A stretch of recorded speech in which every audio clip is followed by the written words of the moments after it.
Get KY! And we're live. No, we're not.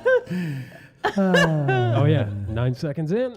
Oh, shit. From the Gettysburg Museum of History Studios, high atop Baltimore Street, in a maximum security facility complete with central air, it's AG Today. Hey, I'm Gary Edelman. Hi, this is Wayne Motts. Hi, I'm Joey, Sir AC, and you're listening to Addressing Gettysburg. And that's the coolest. And that's the coolest. Hi, this is Caroline Janey, and you are live on Addressing Gettysburg. You're listening to Addressing Gettysburg Today. You bitches up for food.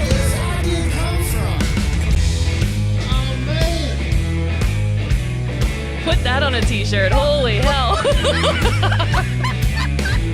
Oh my gosh, it is a chicken. Today was sad. And they'll never be welcome back. Go Bills! Buffalo, Buffalo, Hamalama, Huffalo. Nothing rhymes with Buffalo. Huppalo. But that is I the like Huppalo. official cheer of the Buffalo Bills. Of course, we want to wish them great luck today for the World Series spin-off that they're playing today. You mean the guy I tried, from, everybody. I tried. the guy from Silence of the Lambs? Yeah. Yeah, all right. Yeah. Yeah. It rubs the lotion on its skin or else it gets the hose again. I'm terrified by the way you look in that camera right now. What? Hey. What's a Justin Bieber song? Oh, Beamer? His name is not Justin Beamer. I was love trying to you, show but how no. old I am. baby, Baby, baby, baby, baby. I couldn't name one song. Cynthia, that's all yours. Yeah. Yeah, you should see the wigs I have at home. Hello, everybody. Oh, Welcome whoa. to Too AG much today. We are all drunk. No, we're not drunk. We are all just giddy. We're giddy, and we are High on life. high on life, and we are laughing, and we are singing and dancing, and it's wonderful. We're exhausted. We're exhausted. We're all slap happy, Yeah. right, guys? I'm very slap happy. Tad and I were doing some editing yesterday. We were working on Jim Hessler's Tavern Talk. One of Nice. the first one recorded will be hopefully soon, mostly finished editing wise. And then this Sunday, we have Doug Dowd's Tavern Talk. We're talking about the airborne operations on D-Day, if you will. And what else? Then Jen Murray in October. We're talking about Johann Braun. John Brown is the man that I'm talking about there. There he is. Courts. What is he doing? Hollywood Courtney back there. Hollywood Micker. What are you doing? Yeah, what All are you I doing? see is your arm up in the air. John Brown, man. Oh, you're a He fan? loves John Brown. I didn't know that. Oh, I mean, yeah. it makes sense, but Yeah. I didn't know it. Yeah. What do you mean it makes sense? Because you're John the Brown psychopath. would be your spirit animal. Yeah. If there was a historical spirit animal for you, it would be John Brown. Thank you. Yeah. Very religious. Court really reads his Bible. Yeah. And he perverts it. And he kills people with it. And that's what we're going to discuss on our Tavern Talk. What are we calling it? John Brown. Was it hero or terrorist? Terrorist hero. Something like that? No, it wasn't. It was hero or insurrectionist. Yeah, Because terrorist really wasn't. Probably heavier on the hero part. But Well, yeah. If you're someone who doesn't know how to argue properly, then yes, probably. And that's what we're going to debate. Okay, that's what it's going to be. Oh, really? People will say Is it going to it's- be a legit debate? Yeah, not a debate. It's a discussion. Yeah. But we're going to split people up. We're going to ask them when they're eating, do you believe in political violence? Go to this side. If you believe in discussion, go to this side. And then so court will be on the yeah. political violence side. Anyway, so we don't have a guest today, but we have a lot of things to talk about, and I think a lot of things that you guys might find interesting or already interested in. Of course, the big news of the day, ladies and gentlemen, the big news of the day is something that I think has made us all very, very sad. Many people angry. I have seen such anger, Some people say this guy should get the death penalty. Some people say he should be beaten. He should be made to carry heavy loads up hills, things like that. Of course, I'm talking about the vandalism on Little Round Top. Now, there was an article in the paper. Let me take this off. It's freaking itching me. Okay. There was an article in the paper. The Evening Sun. The Evening Sun. It's everywhere now. Hanover. Oh, it's everywhere now, though. I mean, it's national news. Once again, Gettysburg making the national news. And it said that the 44th New York was vandalized. Now, a friend of mine, who will remain nameless, has a friend who will also remain nameless because he didn't tell me his name. And this friend sent my friend a photograph that he took of initials etched into the receding hairline of Patty O'Rourke. So, was it yesterday, I think? Yeah, it was yesterday. Yep. On the way in, I went up to Little Round Top to see for myself. And I saw, for who? Myself. I did. And sure enough, Patty was there. And I'm on the phone with my my informant. And I said, it was Mikey B. There's no need to be secret about it. You know, everybody's talking about it. Anyway, I said to him, Mikey B, I see it. It is here. And he goes, but I'm confused because the article says 44th New York. They must have gotten it wrong. Yeah. And I go, well, let me go check. So I go in and they say a plaque on the 44th New York. So I'm looking at the plaques inside, right? And I'm like, I don't see anything scratched in any of these plaques. Then two maintenance workers go up the stairs. And so I go, I said, Mike, let me call you back. I'm going to ask these guys.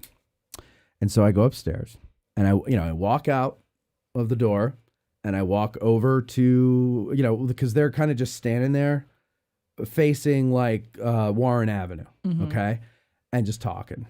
And so I walk between them. They turn around, they say hi. I walk between them and then I turn around to face them. And I go, can you guys tell me where and then I see it. Like glaring right in front of me. Yeah, it's not right glaring. In front of me. It was behind them, but it was, and I go, oh, there it is. And they go, yeah, that's it. And I go, there's another one down on Patty O'Rourke's forehead. And they go, there's another one? And I go, yeah. And they're like, what kind of person? And then they go walking down and everything. And then I made this video. If you want to go to, I'm sure most of you in this audience have seen it, but anybody who might not have, here we go.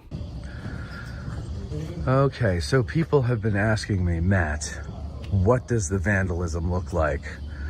So the newspapers seem to only report one piece of vandalism, which is over top. Now you'll notice too, and you don't need to come back to me, but you'll notice, if I can go back here a little bit, there's other scratching here, right? People have been scratching initials into this for quite a long time, it seems. But that, ladies and gentlemen, does not make it right for LJR to do it. So, up top, there's that plaque there. Now let's go down the stairs. Hopefully I don't fall and break my ass. Be careful when you come down these stairs, folks. And seriously, you should be careful going down those stairs because I almost killed myself like twice. Yeah, they did have small feet back then. Now, the other one, and we know it's the same guy. I don't know. I'm guessing it's the same guy because it is the same initials.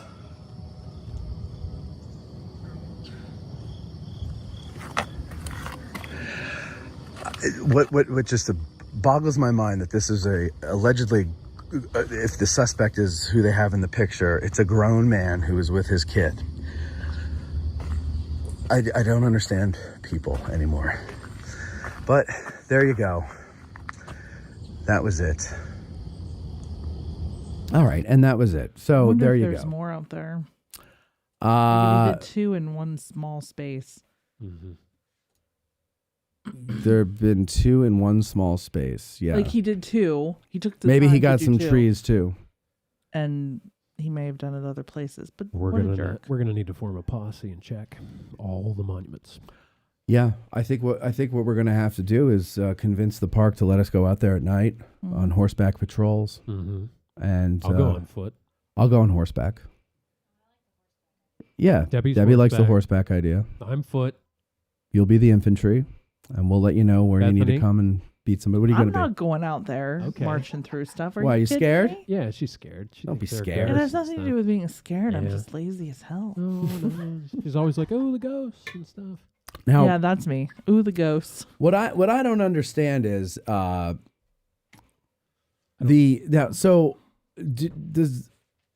why wasn't the Patty O'Rourke one in the news? Like, I'm gonna guess. I'm gonna take a guess. They didn't know about that. No one knew. Yeah, they know about it because of my intrepid reporting. Yeah, and I'm going to wait for my thank you. You're the next Nellie Bly. I'm what? And I will wait for my thank you email from the park next Bill in helping them with new information in this case. Well, I gotta say, this is impressive. I was walking with Erica yesterday. That is impressive. Yeah. No. Just wait. I said, someone vandalized Little Round Top, and she said, I know. And I said, how do you know? And she said, saw it on Matt's page. Oh, that is impressive. If she's seeing it and it's history related, if she's seeing it, it must be true. It's getting out there. That's right. Because she. Well, it got 1,000 views in a day. Yeah. 1,300, I think, last I checked. So obviously, it's something that interests people. People are asking, where did the photo of the alleged perpetrator come from? Somebody took it, right? That's what I cropped read. In somebody's photo. That somebody took it. Like, because they saw him do it? Is that what it was? Yeah. So they took the photograph to report him, I guess, is what it was. Okay. Yeah, well, good. Good. See, I like that. That's the way it's supposed to go, folks, right? See somebody do shit like that, you report him. And everybody's happy. What can we do? What can we do? Yeah. Oh, I meant to post it. I enhanced the photograph so that we could get a little more light on his face. Yeah, but I forgot to post it last night. I sent it to you. Because I hate to say this. Yeah, he sent it to me, and it wasn't the guy's face at all. What? I didn't send it to anybody. What are you talking about? I'm making a joke. I do hate to admit this, though. When the reason I didn't share it is because it looked like Richie Condon. And I said, "Oh my God!" It did not look like Richie. It did when I Not lightened even the a face little and I took the shadow off the face, and I said, "It can't be Richie. He doesn't have a kid." He doesn't have a kid. Yeah, and that's just he wouldn't wear those clothes. No, he wouldn't. No, he's far too stylish. Yes, he is. Richard. Yeah, Richard. Richard. R. Richard. R. Richard. Richie, not Richard. Richie. Oh well, I don't know. Those who love him call him Richie. You think he did the? No, I'm just saying the guy looked like him when I enhanced the face, and I was like, oh, I don't want to put this out there. People are going to start arresting Richie. Yeah, no, he would never. No, he wouldn't. Never. No, he's very respectful, Yeah, Richie. Yeah. He and he's a park employee. Like, why would he do that? Yeah. Mm-hmm. I'm not saying it's him. I'm saying it just looked too much like him with the beard. Everybody looks like Richie with a beard. That's the problem. I was appalled by the fact that the guy's there with his kid. Yeah, that's the worst part. Let's teach this kid. Yeah. Look, son, I guarantee he was so proud of himself, too. Look, We'll son, leave this here for someday posterity. you'll come here with your son, and you can etch your initials right below mine. And then he'll bring his son, and it'll be a Russell family tragedy tradition. I'm just making. What do you think the R stands for? Russell? Roberts? Richland. Richland? How about you, Court? What do you think the R stands for in the LJR initials? Circle back to me. All right. Debbie? R. Give me a surname with R. Robinson, okay. All right. Marie? Louder, Marie. Ooh, Reynolds. That's a good one. Reynolds? Okay, good one. Good one. Chad, how about you? Yeah, I got nothing. No, Chad. I was gonna say that. No. It took me a lot to come up with Robinson, and now I got nothing. There's a Kevin Randolph on here. Oh, maybe Kevin Randolph did it. Kevin Randolph. Rasputin. Rasputin. Rasputin. Lawrence James Rasputin. There you go. I like it. Well, we'll see who is right when they catch the guy. But man, some people in the comment sections, I put it on Facebook, Instagram, and YouTube. And some of the people in the comment sections were like, they're acting like this guy like slaughtered a busload of nuns. They're like, he should get the death penalty, you know? Yeah. It's like, okay, take it easy. Yeah. Take it easy. Yeah. Yeah. He's going to get heavily fined. And I had to no matter go, what. and I had to go in there and I had to add to the post. Let's not forget, this is a suspect, not a convict. Yeah. Yeah. So, like, we don't know that it was him for sure. Yeah. Presumption of innocence. Yes, he is suspected of doing it. And, yeah, but there, so I guess the park doesn't have him on camera doing it. I don't know.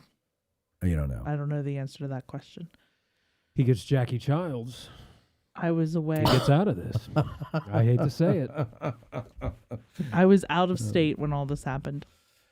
Where were you? You were down in Missouri, St. Louis. Yes. Meet me in St. Louis. Yes. Went to the Friends Alliance, which is an annual conference for all the Friends groups. Kevin Randolph, by the way, says, I'm safely in Texas. So it wasn't him. Poor Kevin. Every time. But he says now he's safely in Texas. Yes, now he is. He made it. Where he was yesterday. He made it over the is finish a line. whole different situation. Poor Kevin. Every time that he's come up here, it's for a Get Out of the Car tour, and Yeah. he has had some kind of tragedy befall him Oh, no. that he never makes it on the tour. Oh. I think the first time he had to cut his trip short a day or like the day before the tour because something happened at home. Yeah. So we had to go back to Texas. The next year was when we had the great bus fire incident going out. You didn't hear this story? No. Oh, okay. So we were going out to East Cavalry Field. Yeah. And that was the tour, and we got a bus from the tour center. Mm-hmm. Okay, and we're on 15. We barely got off of 97. Right, we're on 15 for I don't even think a mile, maybe a mile. Okay. And I'm up front talking with whoever.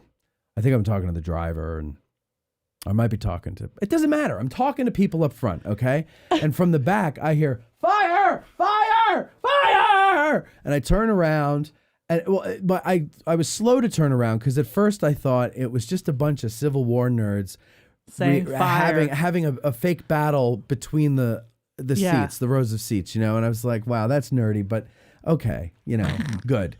And then I turn around and I see all the smoke. And I was like, holy shit. And I turn around and I'm like, Cheryl, you got to pull over. There's a fire. So she pulls over and Eric, the producer, gets off the bus to ferret everybody away, or what am I trying to say? Get everybody away from the damn bus. And I stay on the bus to shoo everybody along, you know, hurry up. Of course, the big hero last to get off the bus. And Kevin, he's using the seats as like crutches, like swinging himself up. And he looks at me and he like shakes his head and he's got this look of just dread on his face. And I'm like, what's wrong? And he goes, my foot. And he burned his foot. Okay. And so he gets off. Everybody's dumping their water on him, and I'm like, why don't you try to put it on his foot? And so, it wasn't a fire. It was the what do you call it? The coolant. The tube had busted, you know, the engine, the motor's in the back, and it had busted and started just squirting through the wall. And poor Kevin was sitting in the last row right where it was happening, and all the hot liquid magma started squirting on his foot. Yeah, and it was, but I remember like, I think it was Pete was telling me that, he was sitting there, and when he heard somebody yell, fire, fire, he felt warm liquid because he was, or no, it wasn't him. It was somebody was wearing flip-flops, and they said they felt warm liquid on their foot, and they hear fire, fire, and they're like, oh my God, that's gasoline. I'm not going to be able to get out of here before that ignites. Yeah. This is how I die. Yeah. And I was like, whew, what a dark way to, but it was antifreeze. Thank God. So they brought another bus out. We all hopped on. Kevin went to the hospital. Poor Kevin. And then I think another time he got struck by lightning or so. I don't remember what it was. Yeah. Yes. I'm assuming Next he was question. okay. Taking the lead here. Okay, so poor Kevin got his poor foot burned Right. or scalded, and then he goes on a Pickett's charge walk with Jim Hessler. That's right. The next day. That's right. He hobbled across Pickett's charge. yeah. Hessler carrying him like a wounded soldier. Oh, there you go. Like Armistead with the hat on the sword. Yes. Oh my god. He carried Kevin up like a hat on a sword. So yeah, poor Kevin. Anyway, you went to St. Louis for I what? did, Why? for the Friends Alliance. What is all that? the Friends groups that the park that Oh, are so like, philanthropic groups like for Friends the parks. of Gettysburg Yeah. and stuff. Ah, okay. Coming together, and every year a different park gets the chance to show off, and so it's at a different park. This year it was in St. Louis at the Arch, and it was beautiful. That is the craziest city I think I've ever been to.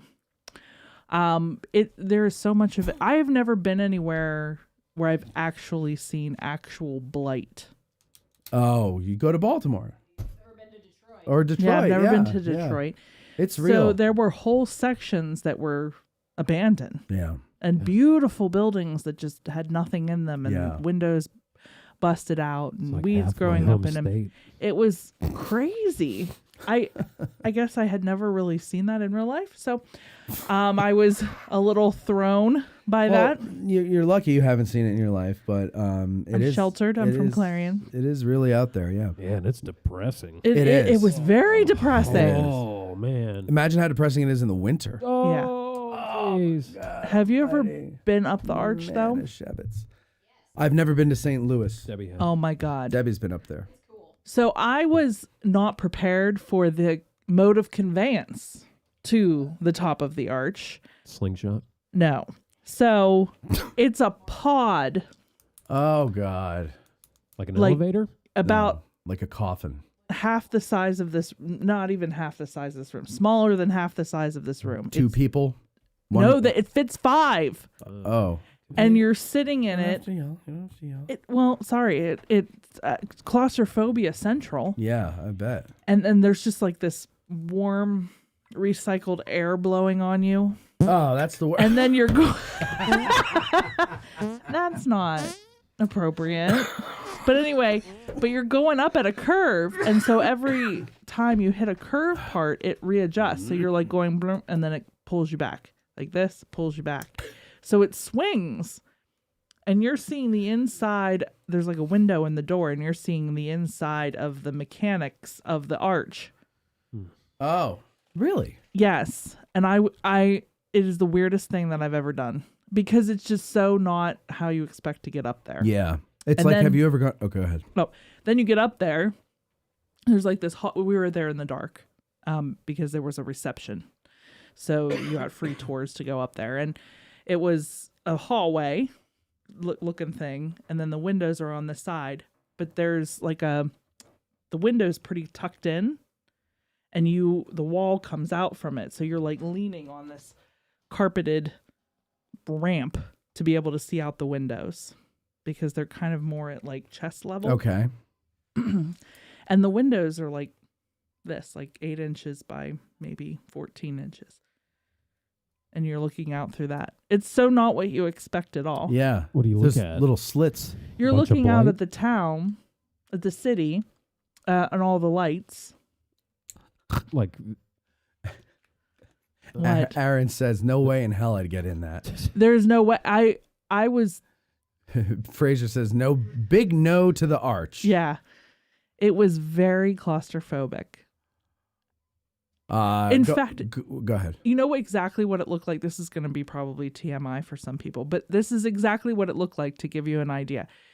You know when you go to public places now and they have those pods that are like for breastfeeding women as they breastfeed? Do you know what I'm talking about? They're like these pods. I don't know what No. you're They're like I've never seen egg-shaped that. pods. That's exactly what it looked like. Egg-shaped pods for breastfeeding? Yeah, that you can go in and have privacy while you breastfeed. where is this? Where? I've never seen Oh, that. I've seen them places. Yeah. Oh, Where? it's place. It's Like cities and places. at conferences and things. It's cities. Cities. Just everywhere. I have. Eggs everywhere with breastfeed.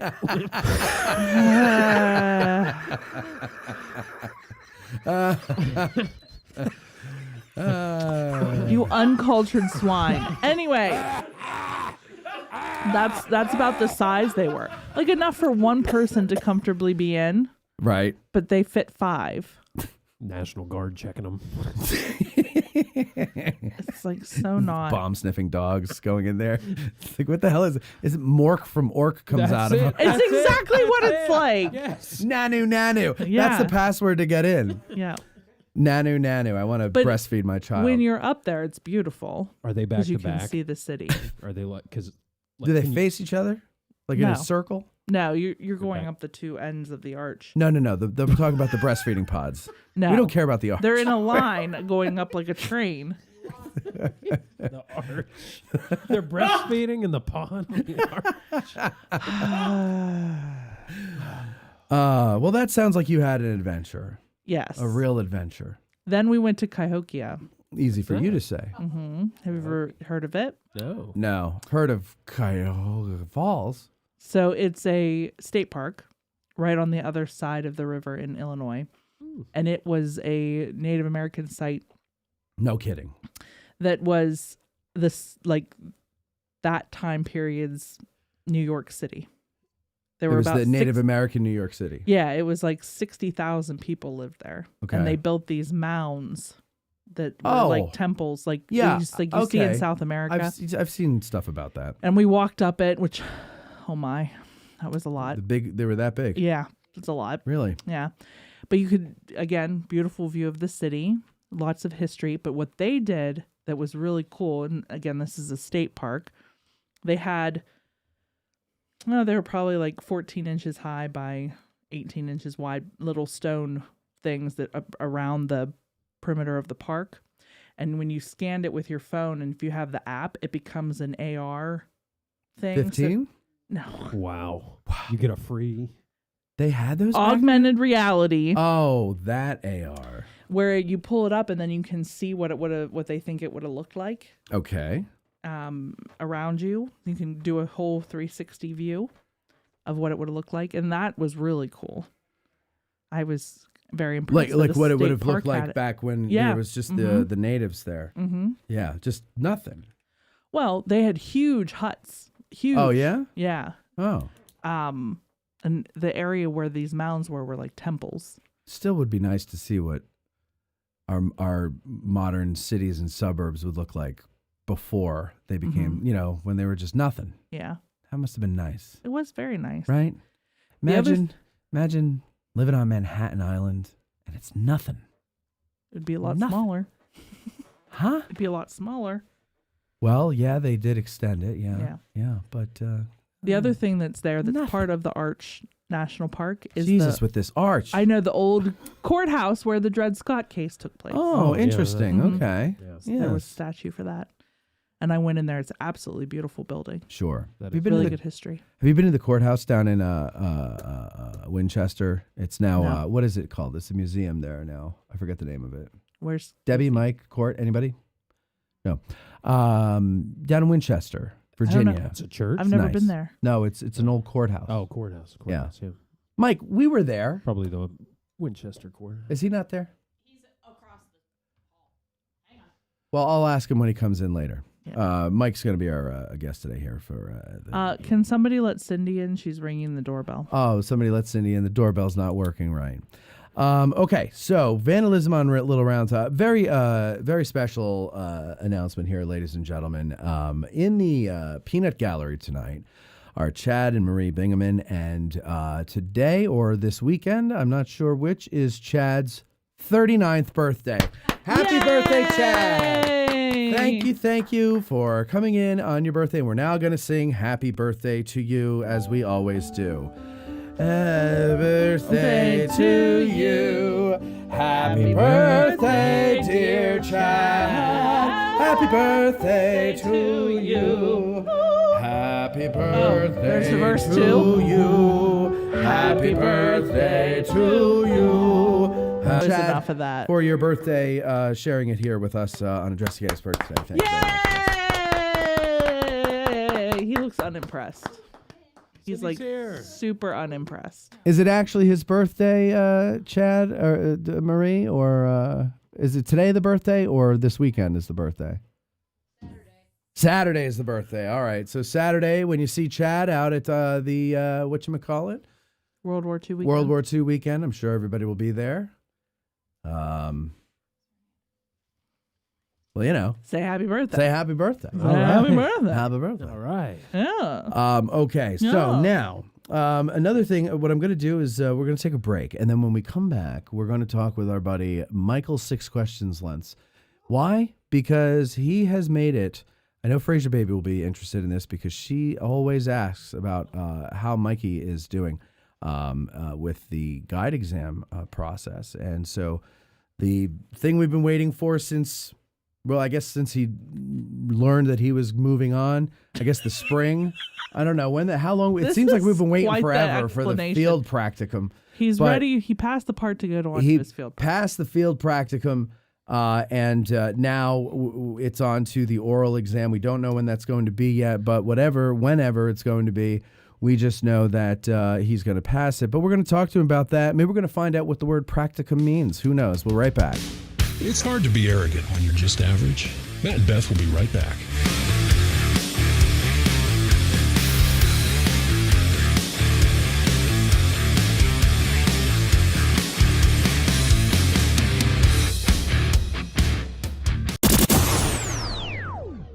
At Digital History Pioneers Foundation, we are about grassroots history on digital platforms. That means we are about podcasters, documentarians, YouTubers, and even TikTokers. All of these creators are out there trying to share their love of history with the public. They don't need ideas, they need funding, both from viewers and corporate donors. DH Pioneers' initial funding focus is on the Civil War era, with a special emphasis on the Addressing Gettysburg podcast. So be a vital part of the unique content Addressing Gettysburg has in store by donating at dhpioneers.com and help bring your love of history to the people. Digital History Pioneers is an IRS Section 501c3 approved charitable corporation that makes any donation tax deductible to the fullest extent of the law.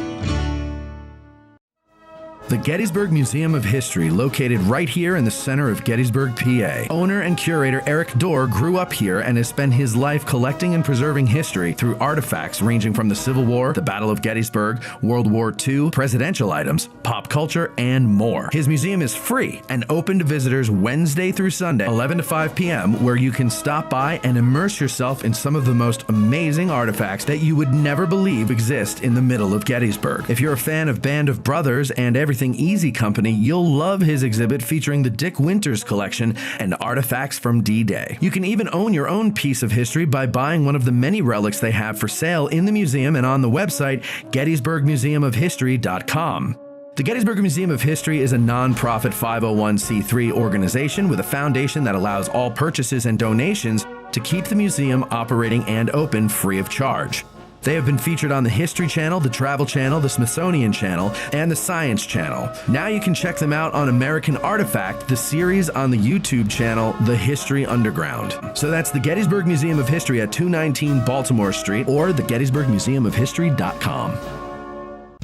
Seminary Ridge Museum and Education Center, Gettysburg's premier museum, is housed in the historic Lutheran Seminary building constructed in 1832, a witness to the first day of battle. The museum's 3 floors of exhibits connect visitors to the dilemmas that led to the Civil War, provide a powerful and personal view of the battle's first day, and explore one of the battlefield's largest hospitals. No visit to Seminary Ridge Museum and Education Center is complete without a guided tour of the building's famous cupola, where on the eve of battle, officers and civilians saw thousands of Confederate soldiers' campfires burning to the west, and Brigadier General John Buford watched for vital federal reinforcements as fighting erupted on the morning of July 1st. Today, you can stand where Buford stood and discover how this view helped chart the course of the Battle of Gettysburg. Your trip to Gettysburg is not complete without a serious visit to Seminary Ridge Museum and Education Center, Gettysburg's premier museum. Purchase tickets online at seminaryridgemuseum.org or call 717-339-1300. To get tickets or a cupola tour, listeners may call or walk in and mention addressing Gettysburg, or by ordering online using the promo code AG1863 for 20% off. Seminary Ridge Museum and Education Center. It began here. There's a devil to pay. Thanks for watching. And if you enjoyed this video, we have a lot more content for you over at patreon.com/addressinggettysburg. Also, you can make a tax-deductible donation to help support more videos like this at dhpioneers.com. You're listening to Addressing Gettysburg.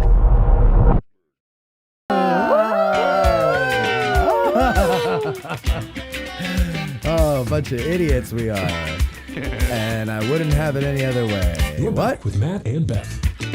Might be a little slap happy. True. So, I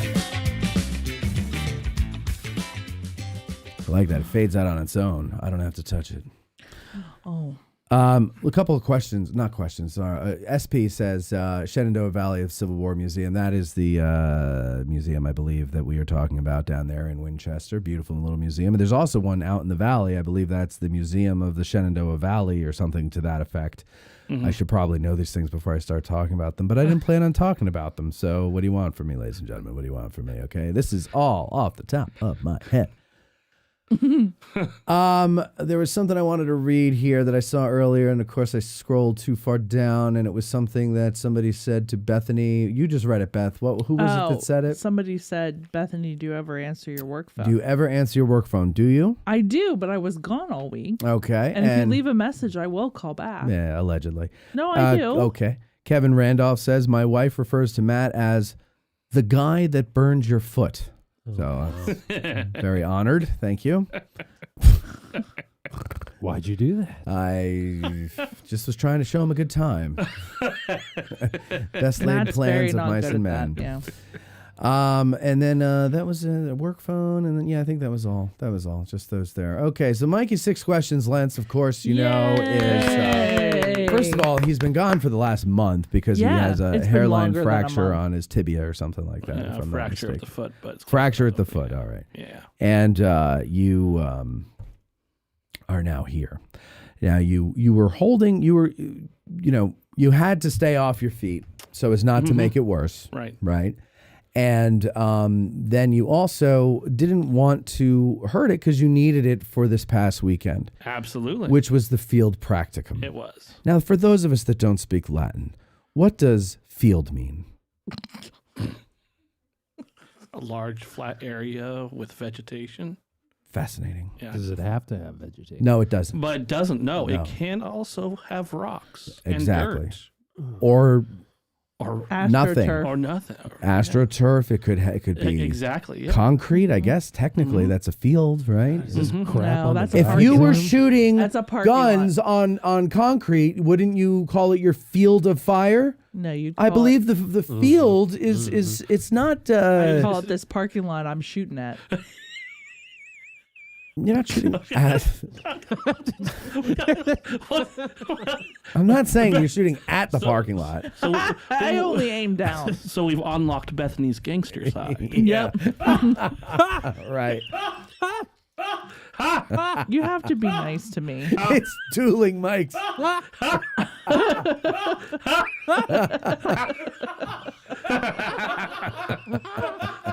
I don't know which one is really him now. Oh, poor Mike. You're so cute. Oh, God. He is cute.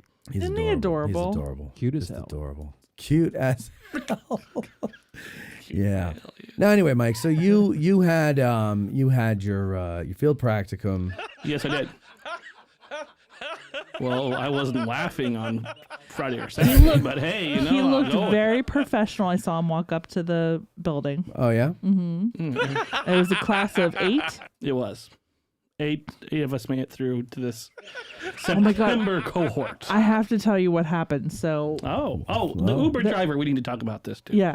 So I had an event that day, so I was actually at the visitor center all day Saturday, and somebody came in and they're like, "Where are you having your lunch?" I said, "Oh, the Ford room." And they said, "You can't have it in there." I said, "I know somebody's using the other half." She goes, "There's some kind of crazy lawyer convention going on in there." And I'm like, "Lawyer convention? It's the guide practicum." And she goes, "Well, they're all dressed. They look like a bunch of lawyers." What'd you dress as? Well, we kind of dressed up as kind of business. Business casual. Okay. Yeah. So, like a guide uniform, They all but not had blazers technically. on. Really? Oh, no, the guides did. The guides all dressed up. Rob Abbott even. That was kind of... he was in a suit. He kind of threw me a little bit, but yeah. So you... Oh, Mom was so happy. Oh, my God. She saw him walking up the hill. She thinks he's so hot. She saw him walking up the hill. She goes, "He's in a suit this time." Oh, my God. Who? Rob Abbott. What's he look like? Apparently, my mother thinks hot. I don't know. Got a picture? I mean, he's a good-looking man. No, there's a calendar. You worried you have competition, or are you interested? Oh, my God. What? The Men of the Guide Force calendar. Let's do it. Get old Charlie Let's Fennell do in it. there. Ralph Siegel. Yeah. With a cigar, nice big cigar. Yeah. Well, now, Matt, I'll tell you, Matt. That's good. That's good. Keep going. Now, Matt, I got to tell you that the peach orchard, the artillery out there in the peach orchard was very bad. That's pretty good. Worst of the war. It sounds nothing like Ralph, but it's really good. That's Bernie Sanders. It was not from anywhere near where that accent. I think if you start with Bernie, right, put a little bit more air in your lungs when you talk, speak more from your diaphragm. No, Matthew. Draw it out a little bit like John Wayne. Matthew. And I think then you mix all that together, I think you got Ralph. I'll work on it. Yeah, try that. Bernie in accent, right? And then put more force behind it, but draw it out like John Wayne. And use And that's the Ralph. staccato speech of Lewis Black. Oh, Does like he? that's he does Ralph that kind. does that? Yeah, like like how because he'll be like, because there's no man in 1945 that even has a cell phone. yeah. Like that. Okay, yeah. You remember that movie? God, Lewis Black's in it. No. They start at a fake college, but they get it accredited. Old school. No. I think it's called like fraternity accredited or something. But at the end of the movie, missed that one. They make Lewis Black like the dean of students, and right before the credits, he says, that life has taken so many bites out of my ass, it looks like hamburger meat, but I can still sit down. But I can still sit down. Lewis Black was good. Anyway, so okay, Mike, back to the field practicum. Yes. So what is it that you actually have to do? You go. It's a 3-day event, correct? Yes. And you have to go out there. And what are you lectured to, or are you showing things? What do you do in a field practicum? And but by the way, before you answer, are you allowed to answer, or is this a top secret government? I'm allowed to answer. Okay, good. Nothing says I can't answer. Okay, I hope so. Yeah, hope so. We'll find out. We'll find out. Yeah, we'll find out. It's a 3-day session where look it up. A combination of class study as well as presentations and field presentations as well. So class study, what are you studying in the class? We're studying how to become a guide or how to be a guide. Some of the characteristics they're looking for in guides, some of the things, the tools we'll need to have going into the oral exam. So some of those things, it's really hours upon hours upon hours of lectures. Yes. About how to be a guide. Exactly. It went on for like several days, right? 3 days. For about 3 days. Yeah. And so you go in there and they're telling you, like, what are they telling you when they're telling you, like, how to be a guide, or not how to be a guide, but what to do to be, or when you're a guide? What are they telling you? Well, first of all, this is not a trivia thing. You're not there to show the guest how much you know. Yeah. You're there to be a storyteller. You're there to connect the guest or the visitor to the battlefield and to the story, which is getting to know them, but also being a storyteller. not someone who could just hose out information at them and then they go, wow. And then Nobody likes to get hosed. Especially with historical facts. Right. Oh, God, that's the worst thing. That's the worst. Yeah. I think some of the relevancy, what are some of the relevant things that you highlight? I think interpretation, aspects of interpretation, what does that mean? And who does the interpreting during the tour? Does the guide or does the guest? And it's kind of a combination of both. The guide is there to help give the tools to the guest for them to help interpret the space as well. Got it. Yeah. Yeah, that's a good thing to say. Now, of course, you will be an instant celebrity guide because of your association with Addressing Gettysburg. And so people are just going to want to listen to you. I'm sure this is something that Hessler gets too. Eric Lindblad, I'm sure, gets it. Ralph, all the guides that, get tours through the show or their show in the case of Eric and Jim. My point is that people are going to just want to listen to you, and some might actually want to get hosed by you. Just let's get hosed from the fountain of Lentz, and let's hear what he has to say. What does he know?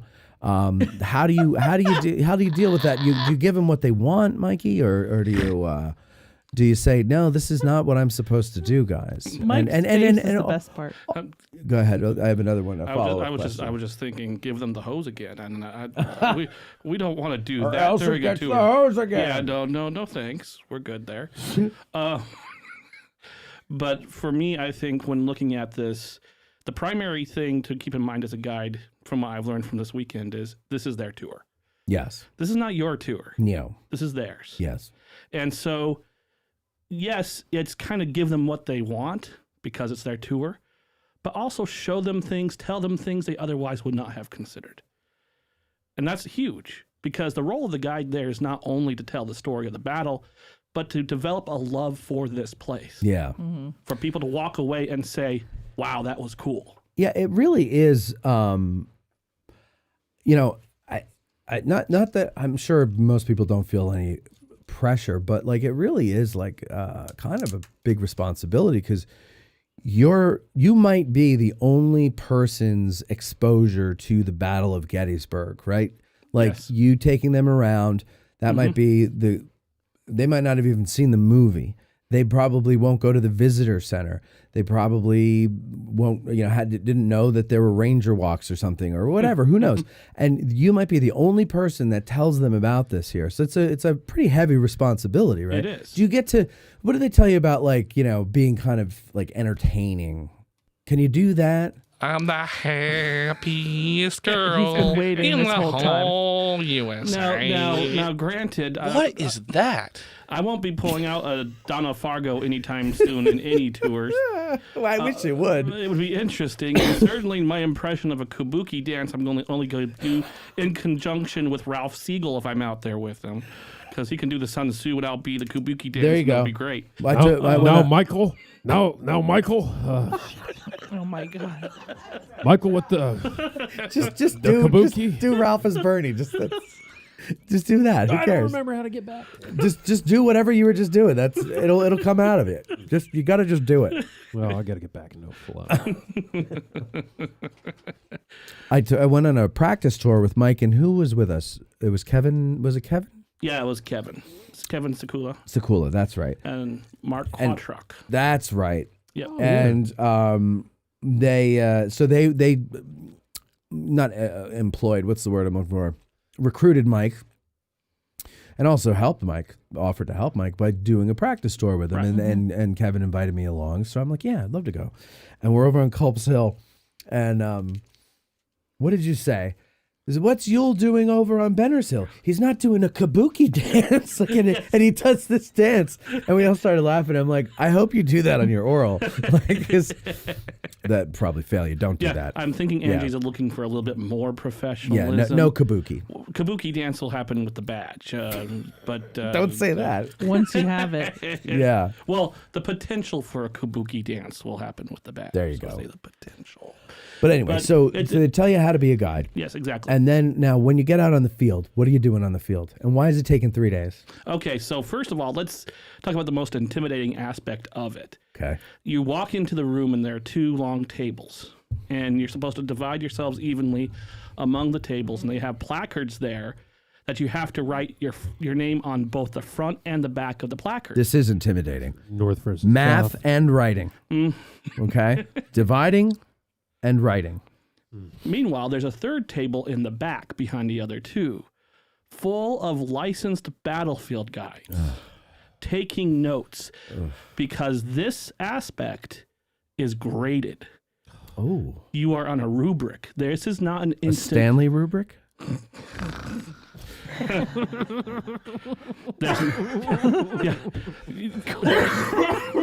Well, Matt, I mean, sometimes I did feel like Slim Pickens going on the bomb. Going right. Oh, man. Anyway. Please do that in the Ford room. Love a bomb right now. Bonfire. Okay, what else? And so what happens is the entire weekend you are graded by these guides. And it's not an instant pass. It's not an instant fail. How you do in participating, how you do in the extemporaneous speaking topics, and then, of course, the field topic that we have. We're all assigned a field topic. Mine was the Union last stand on Seminary Ridge at Lee's headquarters site.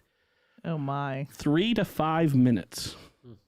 Doesn't sound like a lot, but I guarantee you were agonizing all 3 to 5 minutes, right? But it sounds like not enough because you there. could go Unfortunately, on that's not a part of the battlefield that a lot of people know about, and B, it can be explained. There's like back explaining that needs to happen before you even explain what actually happened. Yeah, you had to set the context before you start going into Yeah, what that's happened a there. tough one. And you have to set the context Mike. in a short amount of time. Yeah. And you only have 5 minutes to get it done. 3 to 5 minutes. Did you know what your assignment was before you walked in? Yes. Oh, thank that God. That was assigned to us Okay. beforehand. We had time to prepare. We had time to go out to our site, even on Saturday, to practice. And so, yeah, it really was. We could we could stand anywhere we wanted to at the site and interpret that space. And so the day of, say Sunday, that's when we did our field. That was the 3rd day, was when we did the field presentations. I'm standing there in the morning, the sun in my eyes, and the crowd I'm talking to are half licensed battlefield guides and half candidates. Nope. I don't know how you guys do it. No. Honestly, just listening to you, my gut is in knots. I wouldn't even attempt to interpret any part of this battlefield in front of a licensed battlefield guide. Like, I'd do it. there's no way. There's no way. I mean, it's It depends on who it is. Bob Steenstra took me out one time, and he would just ask me questions. I feel very comfortable with Bob. I've known him Forever, yeah. for half my life almost, and and he's a teacher. Yeah. So he talks to me like I'm half mentally deficient, and which I am, and so he speaks to me on a 6th grade level, I guess is what I'm saying, because that's where I am. And so that was easy, but I would never do it like Rob Abbott. No way. The hell no. I'd be terrified. Oh, he was there front and center. I know. Man. He was right inside. I would be terrified with absolutely. Rob, and I get along well with Rob. It's nothing like that. It's just that Rob he's a guy I just don't want to disappoint. Yeah. I'm afraid to disappoint him. Yeah. And Amen to that. And I feel the same. Teresa Orr was on that too. Teresa Orr was on that. Mike Rupert was on that. I would be comfortable with Mike. Yep. We had Fred Hawthorne in there. I've never met Fred. And so across the board, it was a really good group of guides I had taken out on tour before or knew from the show. And so it was really a cool time to get to have that weekend with them, to pick their brains and to, kind of have them judge us, granted, and give us feedback. But and they want you to move on. They're not trying to ruin get your us. day. They're not trying to hammer us and make us fail. They were trying to equip us with the tools we needed to move on to the next step. I'm very proud of Mikey. He has beyond proud of Mikey. I know he was. You moved here in 2018. No, 19. 19, yeah. I moved here in 18. And then I met you probably 1920? 1920, yeah. Yeah, right 100 before years COVID. ago. Yeah. 105 years ago. No, 1920, somewhere around there, right? Mm-hmm. And, right away, so what brought you out here from Colorado? I want to be a licensed guide. It's like, oh, good, and then the journey began, because every freaking year we were waiting to hear the date in December, and then it's, well, we're going to do it next year. And maybe we're not going to, we'll let you know. And then it was just kick the can down the road. So finally, it got here. Mm-hmm. And I was actually more interested in Mike getting the license than me. And I took the test for my own edification, but I was like, I really don't care that I didn't get. I wouldn't have gone this far because I just wouldn't have had the time, nor the focus. That's the other thing. You guys are focused. Mm-hmm. Yes, absolutely. You, Amy, Nancy. Who else do I know that? Judy. You guys, you guys like know how to focus. I used to, but then life got in the way, and You're a very busy human. Yeah, that's what I'm saying. Like, I don't have the time to focus on things anymore, which sucks because so I knew I wouldn't be able to do it. But Mike, I was like, Mike, I consider Mike's success addressing Gettysburg success. Whether Mike considers that or not, we don't know. Whether he wants to give us that, it doesn't matter. He did it for He did it for us. Right. Thank you, Mike. You could be addressing Gettysburg's official licensed battlefield guide. Yeah, our resident guide. Oh, come on. Shut up, Mike. You want to do it. No, so here's honestly, this is how I look at it, though, because Mike was always a patron from the get-go. And he would come to the shows, and he would say, he would see somebody on the schedule. I think you asked to be put on the invites to the show recordings. Yes. And so he would, do you mind if I sit in and listen? And I was like, yeah, of course, you're welcome to all of them. That's why we send you the invite, yeah, come on in. And he would come and he would sit and listen to the show. And that's how the audience got to know him, because he would, of course, I'd always pull him in whenever I could, or you could hear him laugh in the background. And people grew to like him, and he became his own guy. Yeah. And people made 6 Questions T-shirts, and so I of course I'm not taking responsibility for Mike's success. I had nothing to do with it, But I just think he's a part of the team. He's been a loyal member of the team, and his victory is something we should all be proud of and happy for. Now, of course, I'm speaking as if you already have the license. No. We know you're going to get it, but I don't want to put any pressure on you and screw you up. After you said you are officially our resident guide laureate for the show addressing Gettysburg. Yes. Whether you pass or not, you're official. Yeah. You made it further than any of us did. Yeah. I'm just very impressed with the fact that you moved here. Mm-hmm. And you've learned all of that. Like anybody who is not from here, one of the hardest parts I feel is it is not an easy battlefield to learn. When you say, when you're looking at, landmarks. Yeah. That red barn over there. Well, out of the 72 red barns, to which one are you referring? Oh, the one right next to the stone house. Again, that really didn't narrow it down. So there's just, if you didn't grow up here, not only do you have to learn the history nerdiness, but you have to learn the geography, and that's not easy. No. Now, that's pretty impressive. You had to do the Last Stand on Seminary Ridge for day 1. Did you have to do something for day 2 as well? And day 3? No. We were all assigned a different topic. Okay. So you all had to just go and watch others do it. Yes. And then you'd be critiqued. Yeah, we piled in a caravan into our mentors' cars, and we just rolled out to the different spots. Little Round Top was first because that was first thing in the morning. Got there before it got crazy, and then we moved on from there. We wrapped up, I think, with the Peach Orchard, actually, was where we wrapped up. Oh, so it wasn't in battle order or whatever? No, it really wasn't. It was just where could you get into conveniently, and that was kind of how it was set up.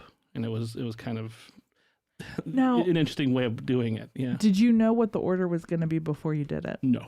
Okay, because I think Absolutely I would not. have really pulled from what was happening beforehand in what I was saying. Yes. And that probably would have totally screwed me up. So for me, what I did is I took the 2 days of what we were being taught in the classroom, and I just reworked my entire presentation the night before. Yeah. And I just Well, that's really all you could do. Yeah, and so I got there. I was fourth of 8. Oh my God!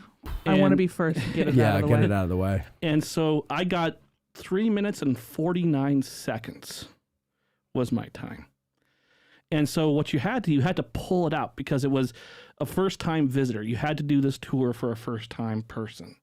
So you couldn't do jargon. You couldn't go into the weeds. You had to really pull yourself out. You couldn't refer to anything. You can. I mean, you can point out landmarks and things But like I mean, that. like we talked before, Like- or saying anything like that. Like corps, regiment, flanks, casualties required some sort of explanation. Oh my God. So you had to do that in that 3 minutes and 49 seconds? Yes, you had to do that within 3 minutes, 49 seconds, or not use that at all. Use replacement words. Okay. Which is huge. A big group of soldiers. Yeah. And a bigger group of soldiers. So Union soldiers, Confederate soldiers, show them where the Confederates are coming from, where the Union soldiers are fighting. Really kind of, and use the field. That was the thing. The field's there in front of you. Show the people the field. And that's what I took away from this weekend. Is it just as simple as just saying, the Confederates came from here, the Union were here, and blah, blah, blah? Yeah, to a certain degree, it can. I mean, for me, I said the Confederates are coming from the direction of the mountains over there. So it was a way people attract their view. Okay, we know where that is. Right. I also used an analogy. I said the geography west of Gettysburg is like a famous potato chip. It has ridges. Ruffles, guys. Yes. Ruffles. Ruffles. Yeah. Yes. I like that. And so for me, I wanted to do all of that. I didn't get bogged down in names or places. I just explained the who, what, where, when, and why this was important, why Seminary Ridge was important, because it was the last ridge before the town of Gettysburg. Let's, for advice and see if that was good form there. Let's go to Ralph in the back. Ralph, what do you say? Ralph Siegel, ladies and gentlemen. It was very good. You should have talked more about the peach orchard. They fired canister at each other at the peach orchard. Ralph Sanders. Are you running for president, Ralph? Yes, Matthew, I am. What are some of the planks in your platform? The planks in your platform? Planks in the platform. Yeah, you build a platform and the deck is made of planks. Legalize it. Very good, Ralph. Thank you. We'll return to you in a bit, Ralph. And now to Ralph. Now to Ralph. Man, AI's crazy. All right, go ahead. What else? So now what's the next step? Well, this whole weekend was to prepare us for the oral exam, which is the big one. That's the nervous one for me because you do great. You have a max of 120 minutes. Now, is that done at a hospital or? Well, knowing my injury history, might as well go see Dr. Foose at urgent care. That Here. was Urgent excellent. care. That was Yes. excellent. You're at urgent care. Dr. Foose, Erica's first day. is It'll next Monday. either be my day off or my day on. That wasn't the right button. There it is. So we've got you guys playing over here at Urgent Care. That was his first day on the show, I think. yeah. Yeah. That I was think so. Yeah. the longest hold of a word I It really was. like. It really was. All right, so continue. I'm sorry, Mike. I threw you off. So what else? So tell us more about what goes on there. Now, so how does day 3 go? Day 3? Yes. Well, that's the field presentation. Then we go back after lunch and we critique ourselves, and then we get a critique from every one of the guides. Oh my God. Now, how did you critique yourself, and how off or on were you from what the pros critiqued you as doing, if that makes sense? I gave myself, okay, here's what I answered. I said, how do I think I did? And I'm like, okay. I did okay. I did pretty good. I could use improvement. And then I had a list of why would I pass? And here's why. Here are 5 things from that presentation. And this was something you came up with. Yes. And then why should I fail? 5 things. Why should you man. fail? Yes. Oh. And so to be able to say, okay, here are things I did well, selling myself, and then here are things I go, these things I need to work on. Now, is this something they asked you to do, or did you do that for yourself? They asked us to. Not this specifically. They asked us to self-critique, and this is kind of how you did it. This is how I did it. Ralph, That's when you rough. got your license, did they make you do You that? were rough on yourself, sweetheart. Do they give you one of those breastfeeding pods to go cry in? Oh, for crying out loud! To go crying. Well, it is a tiered system, so certainly yes. That's clever. Yeah. 717-420-1978 is the number if you want to call in. Congratulate Mikey, 6 questions length, for getting this far. Okay, he's not out of the woods yet, ladies and gentlemen, but he can see the light. He can see the light. Matt Gillespie sent $19.99 for us to buy you a sandwich. Oh, Yay. sandwich for Mikey. Unfortunately, I won't be getting that for 2 months the way YouTube works, so I will buy you a sandwich in November. I'm just kidding. I will gladly It'll be a really I will gladly moldy pay you in sandwich. November for an interview tonight. For a moldy sandwich. Thank you, Wimpy. moldy sandwich. Much appreciated. We do have a call here, so let's see who it is. I knew it. I knew it would be this person. Now, 101 phone calls. This is his 102nd. Hey, I feel like you should get a pin or something. Well, Grant, I still have your beautiful Listener of the Year from 2024 award here, Grant. I need your address on Wallaby Way. I forgot the number. Thank you. Grant, you're on the air. Hello, kids. Hello. Hey, Grant. Grant, hello. How are you doing? Would you like to talk to Ralph Siegel? Is it Ralph Siegel or Walter Matthau? What's going on there? Oh, is it Walter Matthau? Might be Walter in the back. I can't see. It might be Walter doing his impression of Ralph.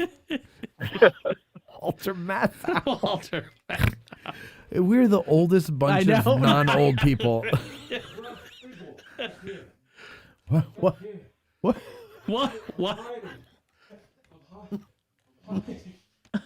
What are you doing? See, Grant, you couldn't see anybody. He couldn't hear you. He was off screen. No, he was off screen. He was away from the mic. But that mic won't pick you up like that.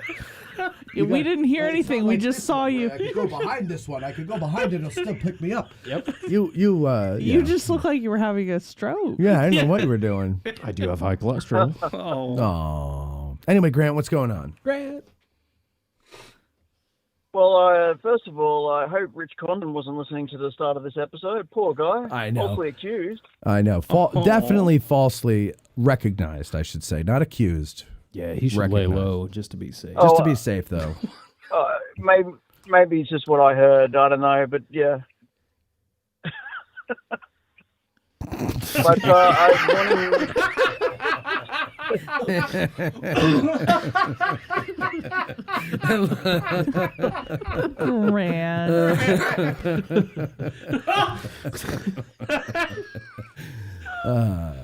what else, Grant? Well, it was funny. I can't see you because I'm on the side of a road at the moment, so I don't know what's going on. But I just want to, congratulate the great man. 6 questions for how far he's gone and what he's going to do in the future. Well, thank you, Grant. I think if I can speak for the audience, and I think I can, in saying that we've all wanted this for you for years. No one's got a bad word to say about you, except maybe Bethany, Big Red over there. Big Red. Big Red. She's doubted you at every turn, Mike. But Matt and I, we're your biggest fans, and we're just glad that you're. doubted you at every be turn. An excellent guide. Bethany, how could you? I feel betrayed. Yeah, because I have not been encouraging. I didn't scream and put out Matt's eardrum earlier when I found out you passed. That didn't happen. Oh, I know. It scared the hell out of me. She did. In the back, she screamed, Grant. She was very excited for him. See, Bethany portrays herself as this nice, sweet lady on camera. Oh, God, he called me a lady. But you know, the drugs, the alcohol, the discrimination. I mean, and now the hate on Mike. The drugs, the alcohol. There are no drugs or alcohol. I usually take smaller bites. There are no drugs or How's those loaves? alcohol. House that loaf. I So- could house that loaf. Speaking of that, real quick, did you know that my husband bought that URL? No. He bought housethatloaf.com. Oh, Mark, you son of a bitch. I should have bought it right No, after that he became bought a it thing. for you. Oh, thank you, Mark. Jeez, walk that back. What? Mark.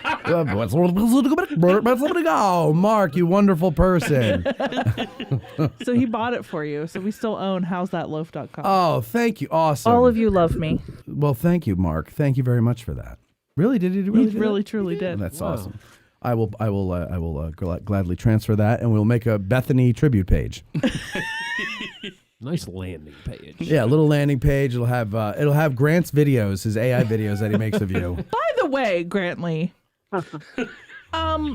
did you notice that all those videos make me into a man? What? Every single one of them, they think I'm a man. Now, I know that I am not feminine looking. But they all, every single one, I have a man's voice, or they make me into a man. It's all in the mind's eye. Yeah, I think I don't. Funny Well, how we see ourselves. The camera is a reflection of real life. I don't know what to tell you. All right, you bitches up for some food? Sorry, Grantley! I thought we were friends. I'm sorry. No, you're not. I felt immediately really bad. What? He felt immediately really bad, he said. Listen, I'm going to go home and cry later. What? In the breast pod. The more I talk shit, the more I talk shit about someone, the more I like them. Yes. If I don't like someone, I don't talk to them at all. No, That's my way of showing yeah. how much I like. I will back Grant up on that. I'm the same way. If I mock you, it's really I love you. That's my because yes, I do that too. Because it'd be weird if I went and hugged everybody. Like, to be nice. That's what I was trying to explain to Cam. Is like we have fun with him because we like him. Yeah. But he doesn't get that. Yeah. Yes. But Grant, I understand what you're saying. I'll defend you on that one. Grantley. Thank you, sir. I don't know what to Aren't do with you a generous fellow? Shut up.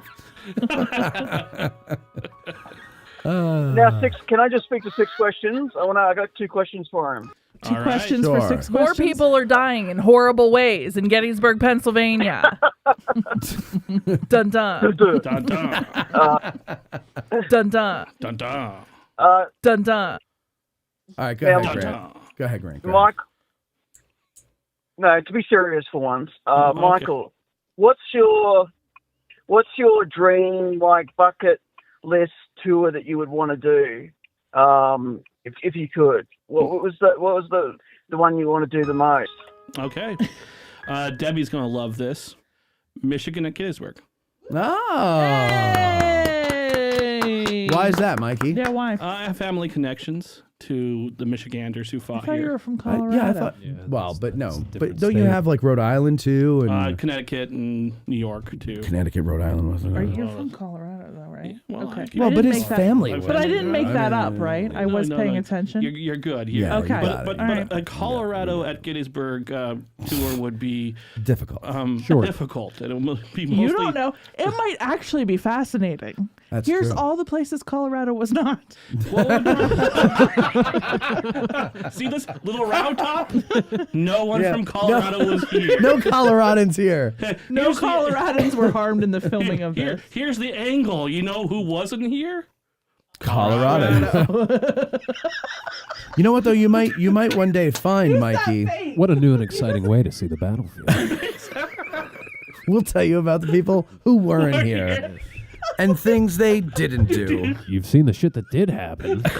Now, how about the stuff that didn't?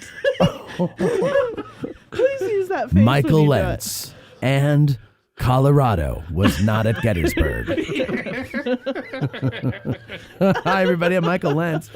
Today we're going to talk about Colorado at Gettysburg, and they weren't here. Oh, here we go. Ask a guide. Colorado at Gettysburg. So, what's Colorado at Gettysburg? No, that's the show, everybody. No, even better, you don't answer up front. You take them just step by step around the battlefield, like for 6 hours. First, we have to start during Buford's cavalry fight. And there were no Coloradans there. But no, in all seriousness, though, Mike, you might find accidentally some, you might already know them, some connections to Colorado. Oh, there already is one. See, there you go.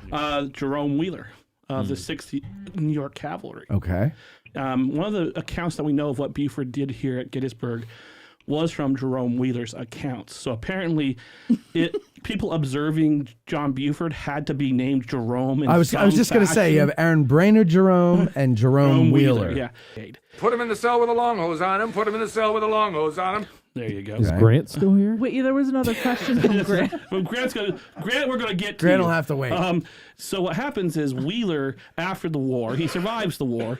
He marries into the Macy family of New York. He gets wealthy. Of course he does. Goes to Colorado. Loves Colorado because it's beautiful. Climate. Colorado's beautiful. Why? And he loves the gold and silver mines there, and he invests in them. Mm-hmm. And he invests in building an opera house called the Wheeler Opera House and a hotel called Hotel Jerome, because apparently this guy did not have an ego. Wow, really? And in a little mining town called Aspen, Colorado. No shit. Mm-hmm. What happened there? No shit. Ski. Wow. Ski. A little tiny. I know all that. I was just being funny. Dumb and That was Dumber, me being a funny. huge portion of that was set in Aspen. Aspen, yeah. There you go. Yeah. All right, Grant. Smitty, So there it is. Smithers. Grantley, what was your other question? Yeah, Check on the briefcase. Grant, are you there? Samsonite. I was way off. Yes. Thank you, Grant, for holding I on. thought Aspen was in California. Wow. No. It might be. I don't know. It's in Colorado. He said, But wow. as you've got a listener of the year in the studio there. Yep. I'm the second greatest listener of the year after Estella. Right. Do that makes announce Mike the that third. time of year? Was that? Yeah, of course. But now it's that time of year. Do we get a say in who's the listener of the year this year? No, that is always done through an internal vote, and the listener of the year has been chosen already.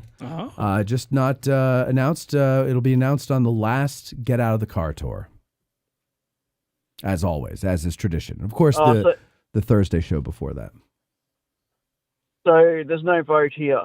No, we don't get to vote. you could certainly tell me who you think should be listening. Let the audience vote, because they don't know the behind the scenes stuff. Yeah. Where like listener of the year, like they show up to things, they do things above and beyond the call of duty as a listener. So true, very true. Yeah. Now you, of course, are in Australia, but you really showed your interest in the show that year and really said to me, well, this guy actually likes our show. Grant's from Australia. Yeah, did you know that? No. You thought that was a German accent. I did think it was a German accent. It is weird. All right. So, but go ahead. Who would you say, if you had a vote, who would you vote for listener of the year? Honestly? Yes. I would just go for a repeat champion. I mean, it doesn't get any better than me. Bullshit. I knew that was going to happen. Yeah. Bullshit. I can do it. Bullshit. Bullshit. Bullshit. Bullshit. Bullshit. Bullshit. Bullshit. Bullshit. Seen him lately? by the Okay, way? Tim. Bullshit. Okay, Tim. No, I haven't seen Tim in a while. I haven't seen him in a long time. I it's okay. I don't go out as much. Like we used to go to the Farnsworth house all the time, but I just don't go out I pass anymore. it literally every day. I do too, but Didn't you pass my mom behind the Rupp house at some point a few weeks ago?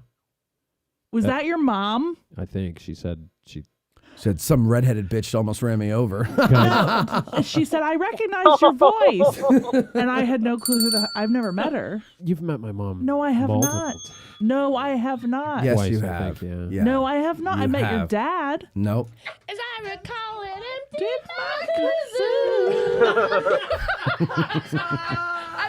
All right. That was Grant, one anything of my else? favorite moments of all time. Yes. Now back to you, Matt. Oh, thank you. Oh, Grant. and speaking of mums, shout out to Joyce Calorie.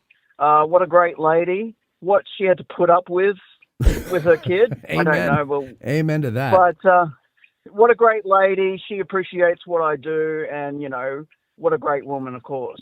My mother might be your biggest fan, Grant. Just so you know, yes, and she will love that you acknowledge the pain that she had to go through raising me. I know. I can only imagine. It don't have to be torture. Yeah. But as far as just to praise you, Matt, of course, I've always got to finish off with something nice. I thought he hung up. You're talking about how you didn't want to be a guide, really. You just wanted to see how you were going to do the test, and you were happy for 6 questions, as we all are. Yeah. But I think you being a guide, it would be nice and everything, but you're needed elsewhere. Your greatness is needed elsewhere. I This agree. show, what the community and everything you've created is what 10 guides can do, because you've brought it to the world. You've got thousands of people following it now, and I think this is your calling. So salute to you, sir. Well, all right. I'll say thank you, and I won't make any self-deprecating remarks. Thank you, Grant. Until later. And Dinner time. No, And, honestly, that was very nice of you to say. that. Thank you. I didn't mean a word of that at all. I knew. Well, I'm not surprised that he hung up. You're so mean to me. Sharon, today. you are I on don't the know. air. Sharon is on the air. Sharon, hello. Hey, Matt, how you doing? Good. How are you? Okay. Just got back from a walk with the dogs in the Forest Preserve, which here in Illinois is actually a hill. People don't think there's hills in Illinois, but Bethany knows there are hills There in are. Illinois, right? There are indeed. Well, this is northern Illinois, and this is probably the only hill around, which is kind of strange. They call it a mound, but it's not an old Indian mound. They've determined that it is not Okay. an Indian mound. So the nearest they can figure is that it's a weird Septic mound. kind of a a very big one, but a unique sort of a unique formation that the glaciers, as they were scouring, and flattening everything out up here, all over the upper Midwest, they're flattening everything out. They missed this little spot. They hit a road bump. And it's just this little the little pimple that sticks up, and they missed how it. cool is that? But it's a great place to walk the dogs and get some exercise. It's shorter than, well, I don't know if it is actually, because I've never gone straight up Little Round Top. It might be actually a little bit longer to get up it. There's a road going up it than Little Round Top, but it's definitely steeper. Definitely steeper than Little Round. So it's good exercise. Yes. But Right. Anyway, first of all, I'm calling to congratulate 6 questions. Yay! Thank you so much. That's a great.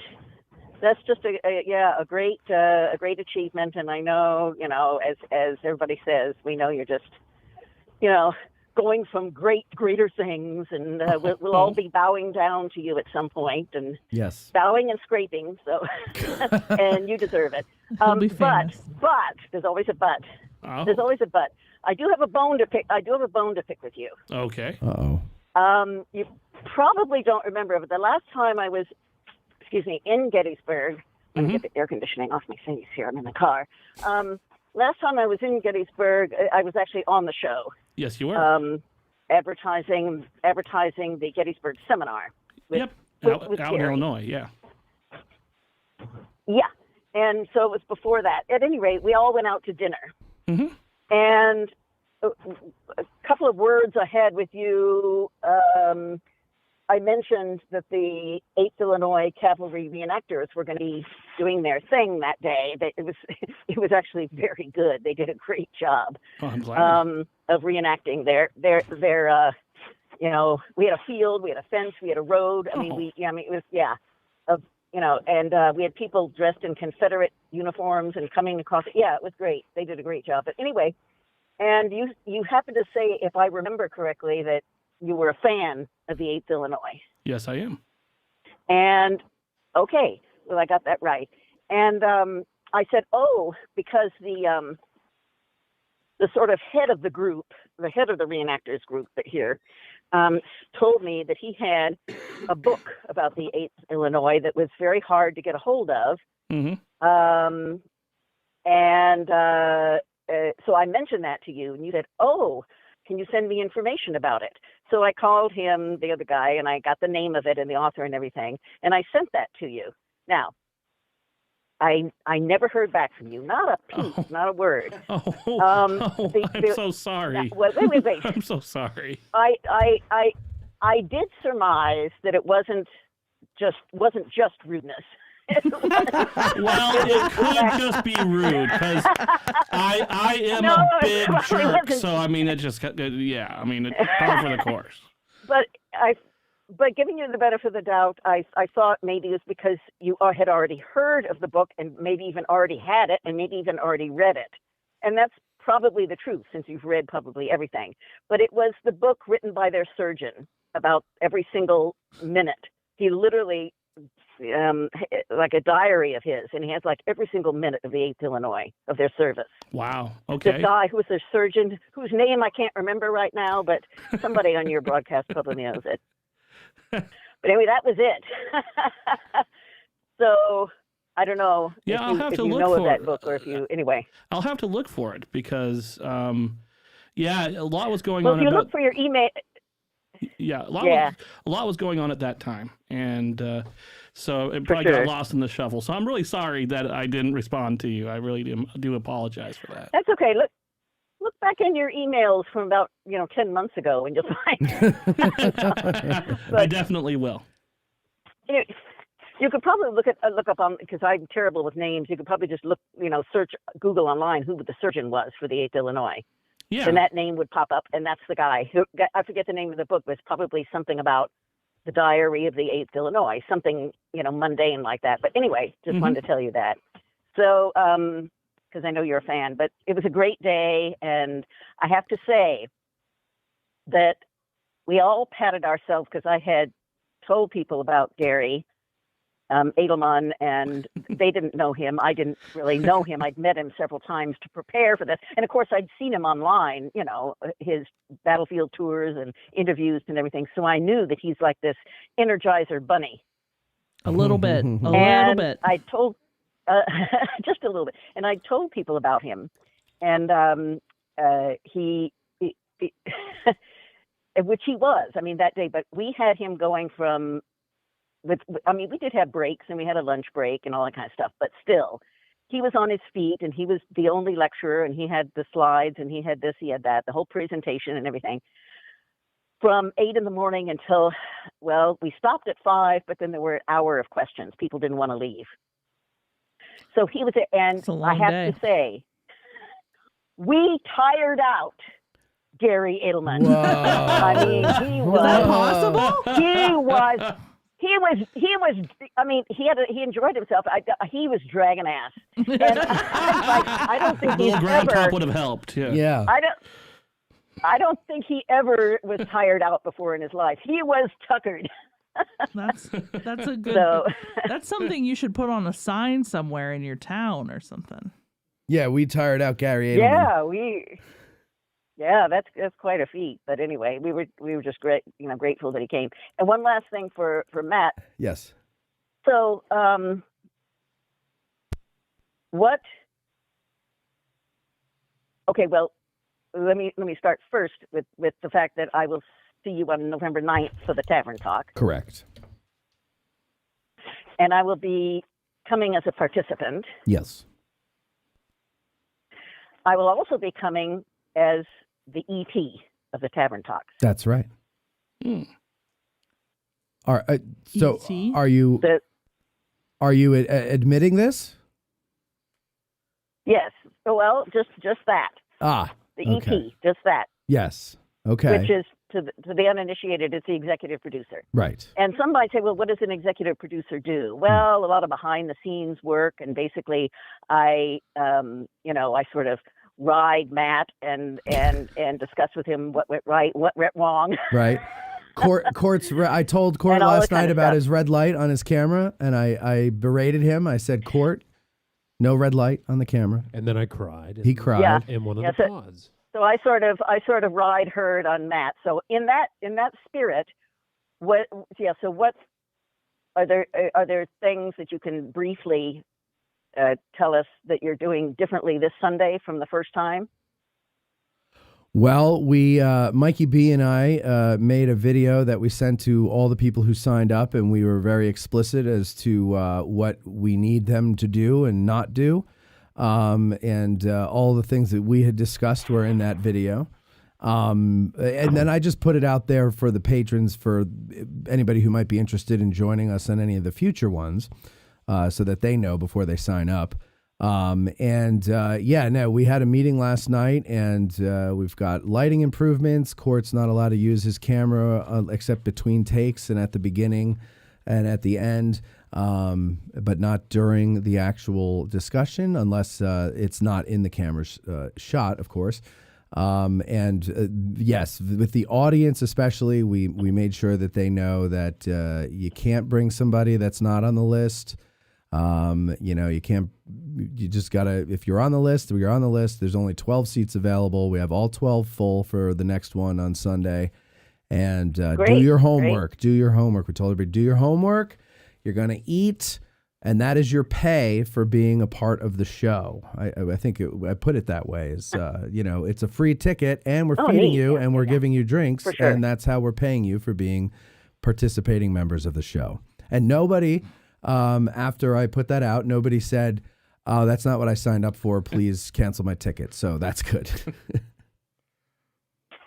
Good. So nobody sits there like a bump on a log. Right. We definitely said we need you to participate. If you signed up with a +1 and that +1 is just there to go along for the ride and they don't really know what to talk about or don't have an interest in learning and asking about it, and then we would rather you tell them to stay home. We need people who are going to speak. And what about blacking out the windows so headlights don't come in? Yep. We talked about that last night. It's going to be dark, isn't it? It's going to be dark. I don't know what time sunset is 7:13. I looked it up. It's not till 7 o'clock here. Yeah, it's 7:13 here, and it will be. We have a thing that we're going to black out the windows with. Yeah, so either the sun and or the headlights could be a Great. Yeah. Nothing. Well, will get I wish through. you all the best. Thank you. Yeah, I wish you all the best with the ones until November, and I'll see you guys then. All right. Oh, actually, one more thing. Yes. Yes, I found the book name. Actually, I found the email. A Surgeon in the 8th Illinois Cavalry. Oh my God! By Dr. Abner Hard, and it was in 1868. There you go. A compilation of his diary. There you go. There you go. So the audience, if you want to check that out, and evidently it's. Mm-hmm. So you don't have the book, or you don't anyway? Oh no, I don't have the book. No. Oh. It's supposed to be very rare and hard to get a hold of. I warn people about that. This is. I haven't looked for it myself, but this is what the head of the 8th Illinois reenactors said. That it's rare and very hard to get a hold of. He was very proud of having a copy of it. So. But it does sound interesting. If you're interested in the 8th Illinois, it does sound interesting. Yeah, and it's got that medical angle too. The most overlooked unit of the entire Battle of Gettysburg. The most overlooked unit of the entire Battle of Gettysburg. Well, Sharon, thank you very much for the call. I appreciate it. Sharon. Thank you for the good luck, and I'll see you on the 9th. See you soon. Bye, guys. Bye-bye. Take care. All right, Mike. Yes. Great job. Congratulations to you We're one so more time. proud of you. We are very proud of you. And you're going to make it all the way, my friend, all the way. And we are looking forward to having you on. Now, honestly, I cannot wait to say on the next Ask a Gettysburg Guide, Michael 6 Questions Lens, how long are you going to need before you feel comfortable doing that? Because other new guides are like, oh, it'll be a while before I'll be comfortable. How about you? How long is it going to take for you? Michael 6 Questions, let's go. Not long at all. There you go, 2 Mikey. minutes. I mean, if I'm crying out loud in October, I'm coming in for a Brandy Station episode. So that's true. Yeah, I think you've done it enough. You're comfortable with the format. Yeah. You'll be fine. You'll be all right. And then you just got to figure out what is the topic you want to do. Yeah. Okay. The 8th Illinois. 8th Illinois. Get that book. All right. So what we'll do is we'll take a break and we'll come back with news and other things. A new John Daker video. A lot of people are excited about that. We'll be right back after these words. We'll be right back with Matt and Bethany.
Charge take? That's another great question.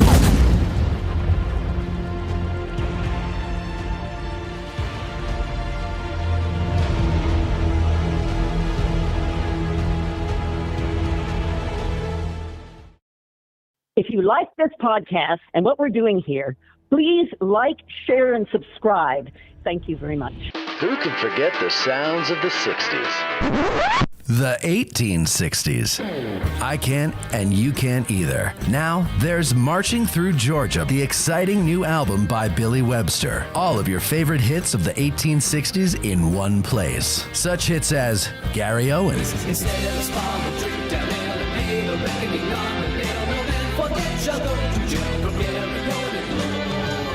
The Battle Hymn of the Republic,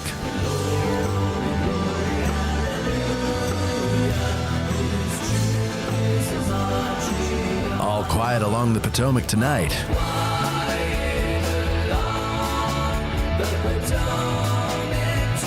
Marching Through Georgia, and much, much more. So what are you waiting for? Go to billysongs.com and order your digital download of Billy Webster's Marching Through Georgia today. That's billysongs.com.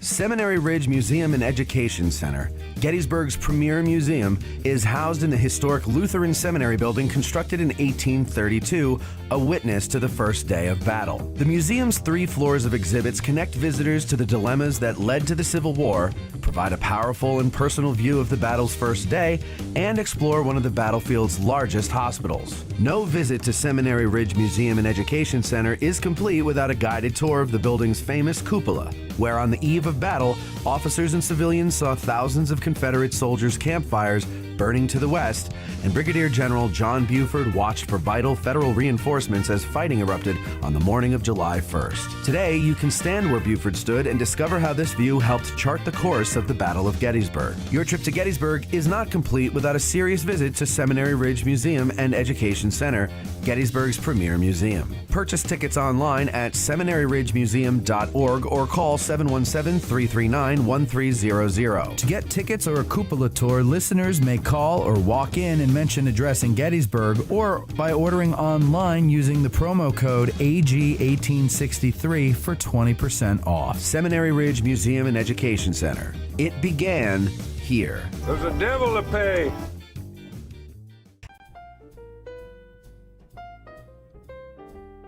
When you're dragging ass out of bed and the hair's mussed up on your head, you picture the 20th Maine and you're happy once again. Fight the battle against being slow with little ground top, bro.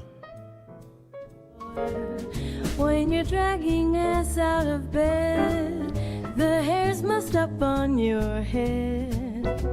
You picture the 20th Maine, and and you're happy once again. Fight the battle against being slow with Little Ground Top Bro.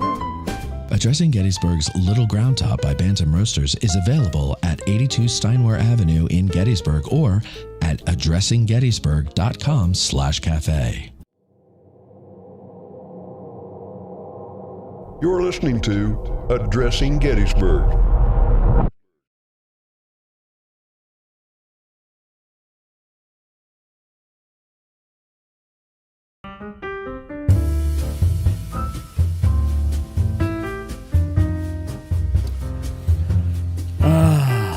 I got such great news for you guys. What is it? Little Ground Top, not only does it sell out every week at Bantam Roasters, they usually put up 12 pounds, 12 bags, 1 pound bags. But because they sell out so quickly, Chad said, you know what I'm going to do? I'm going to put out 18. And guess what? They were gone. They sell out too, ladies and gentlemen. They sell out too.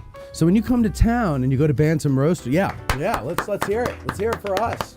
Selling things out. When you come to Gettysburg and you go to Bantam Roasters and you get disappointed because there is no Little Ground Top for you, well, here's the good news, ladies and gentlemen. The good news for you, that is. I forgot what it is. Oh, the good news is that you can now go into the Ragged Edge and get a bag of Little Ground Top. All right, Jake. Yeah, Jake Shindell. Jake Shindell. Yeah, Jake Shindell. Love you, man. Yeah. Love you, buddy. Okay. And he is now carrying it there over at the Ragged Edge. I'm sure they're going to go fast too. I think they're only doing 12 pounds there to start. So go and make those sell out quickly so he starts to get 18 pounds. Ladies and gentlemen, Little Ground Top is taking the town by storm. Soon it will take the county by storm. And then the state. And eventually the nation. Perhaps even Canada and Mexico too. Stormfront, Billy Joel. Yes, there you go. For a guy who doesn't like Billy Joel, you sure do know a lot of Billy Joel. Mm-hmm. Just saying. Suspicious, isn't it? It is suspicious. I think you hate listen. That's what I think you do. Anyway, Little Ground Top, you know what though? Yes, it's great to pick it up when you come into town, but why? Why suffer the disappointment of coming in and then saying, oh, don't worry, honey, we'll get it on Sunday. Let's just have fun for the rest of the weekend. And then you go in on Sunday before you leave, and it's gone. G-O-H-N, gone. And you are like disappointed. So why don't you just go to addressinggettysburg.com/cafe. You can buy a bag there. You can even subscribe. So you don't even have to remember. Set it and forget it, ladies and gentlemen. That is what we do. And I don't have a bag of Little Ground Top in here to show you, but that's okay. I think they have it in the back there. Why don't you show it to the camera there, Mikey? Show it to the camera. There it is. Little Ground Top. Beautiful. Look at that beautiful logo there. Beautiful. Isn't that amazing? That is gorgeous. Thank you, Ralph. Bantam Roasters across from the Dobbin House on Steinware Avenue or addressinggettysburg.com/cafe. The Ragged Edge. Oh, and the Ragged Edge. Sorry, on Chambersburg Street. Yep. /cafe and G whatever. What's that? You did something else and missed the break, thereby missing the clue you need to win the $5,000 sweepstakes?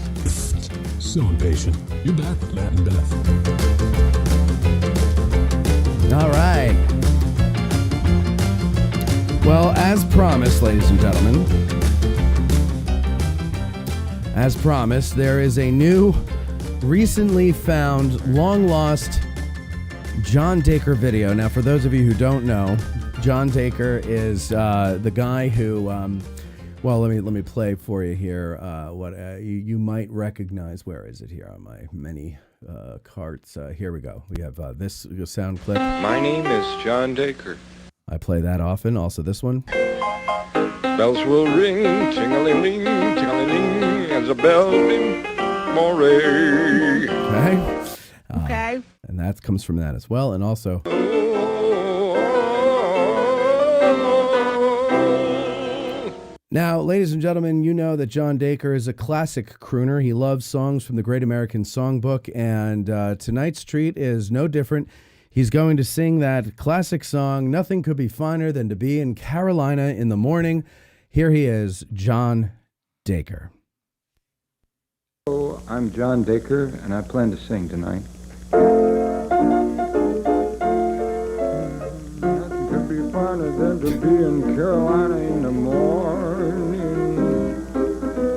Nothing could be sweeter than my sweetie when I meet her in the morning. If I had moaned that door, whispering pretty stories I long to hear once more. With my girlie when the dew is fully in the morning. Rolling with the glowing heart in the morning. If I had lights left for only a day, I'd make a wish and here's what I'd say. Nothing could be finer than to be in Carolina in the morning. The great John Daker, ladies and gentlemen. Where did these come from? I want to say... Good job. Good job. I want to say John Daker is like from Illinois or maybe not Illinois, but out in the Midwest somewhere. Is he still alive?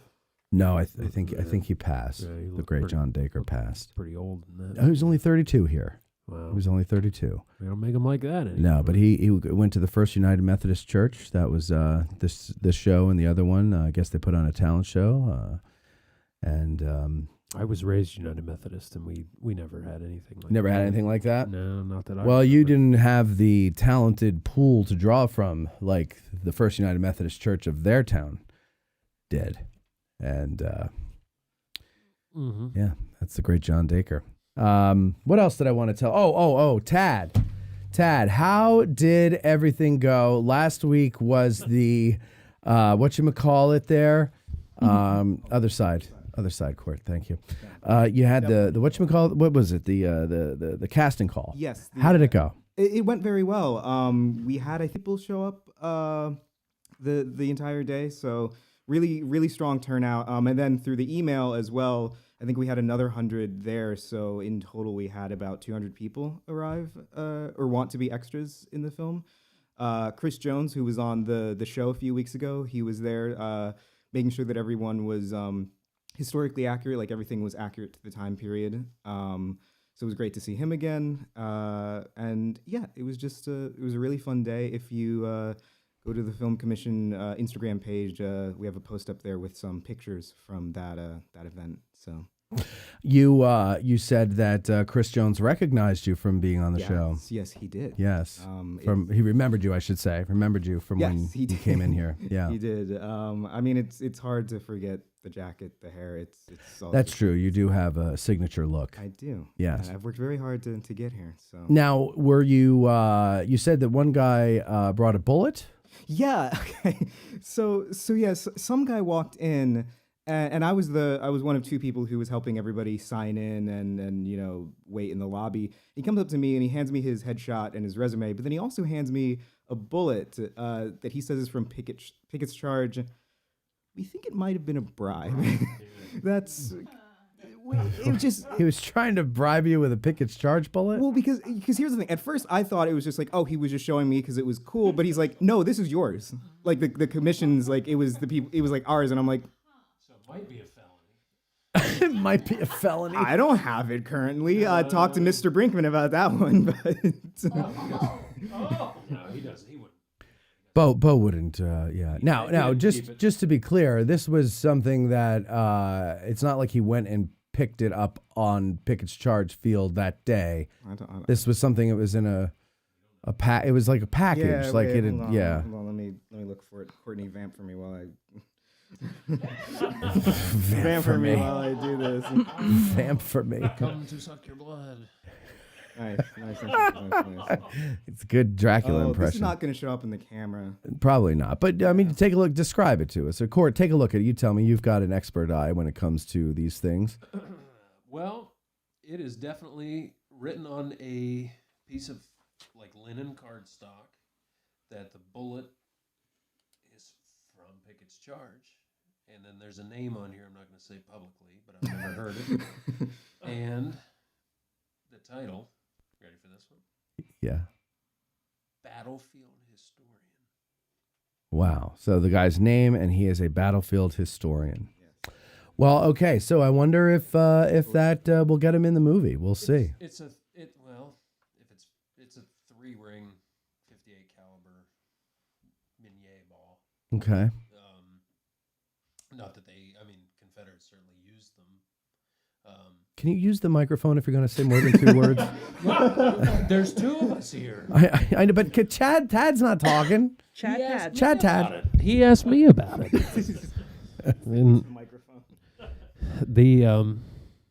It's a bullet. It's real.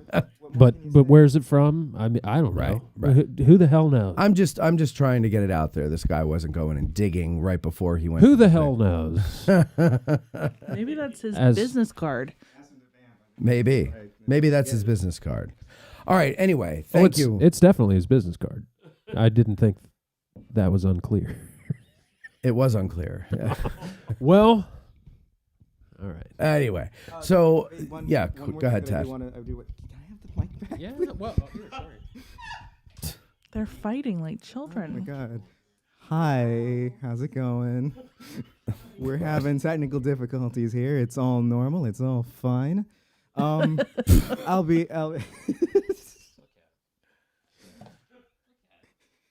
good? You good, Mike?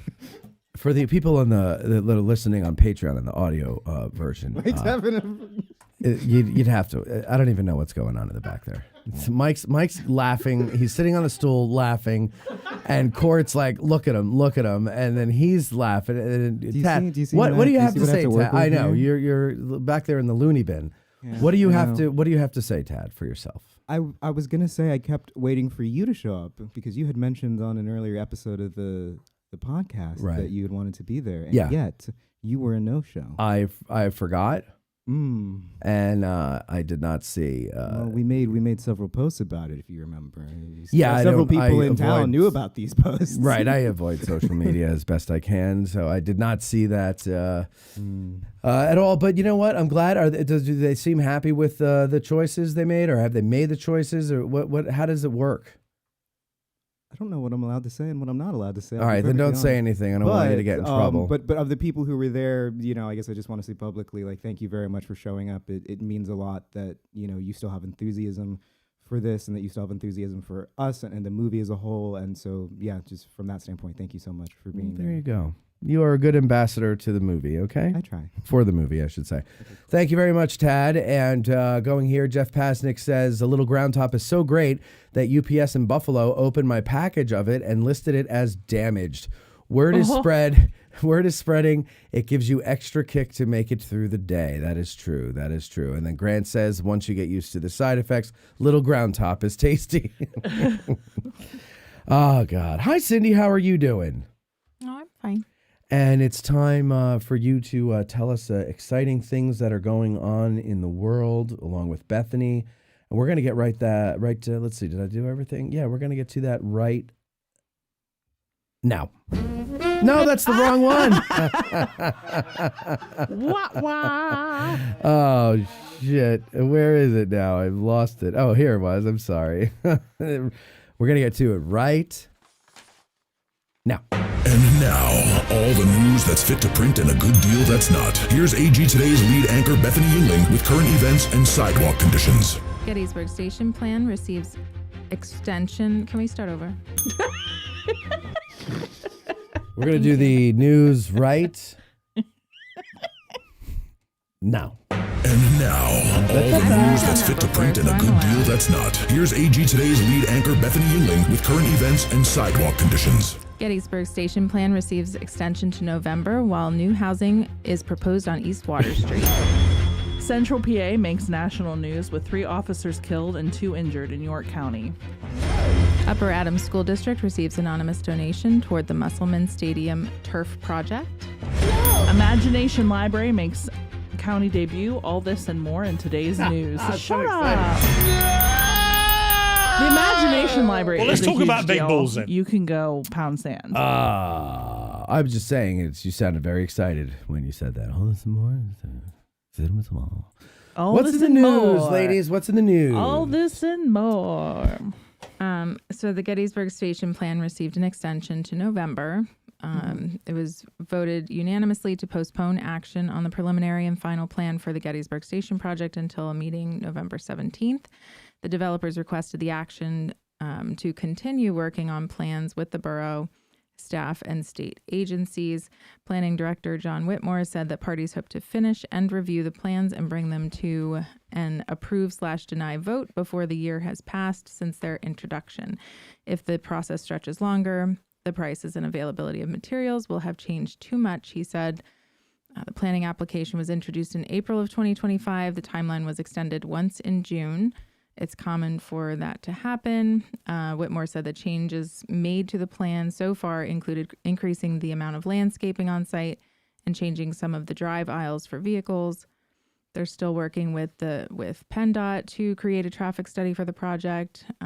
They hoped that it would be present, that they would be able to be present for October's meeting, but working with PennDOT is a conversation that takes a long time.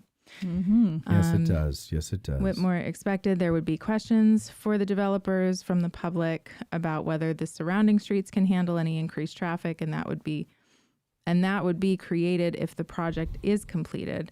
The proposed plan includes both residences and commercial businesses. Traffic studies include estimation of the trips per day that will be generated by the development. And then there is a developer that submitted plans for a residential development of 10 townhomes at 351 East Water Street. And this is new, I believe. A copy of the plans is included with the meeting minutes, which I did not have a chance to pull up, but borough staff will begin reviewing the application. The proposed project consists of 10 single-family residences organized into 2 main structures made up of 5 townhome units. The lot is currently a vacant grass field, about 0.83 acres in size, located near Mason-Dixon Distillery. Yeah. You want to go to the number 6 there, Court? Here's the street view of it. Oh, no.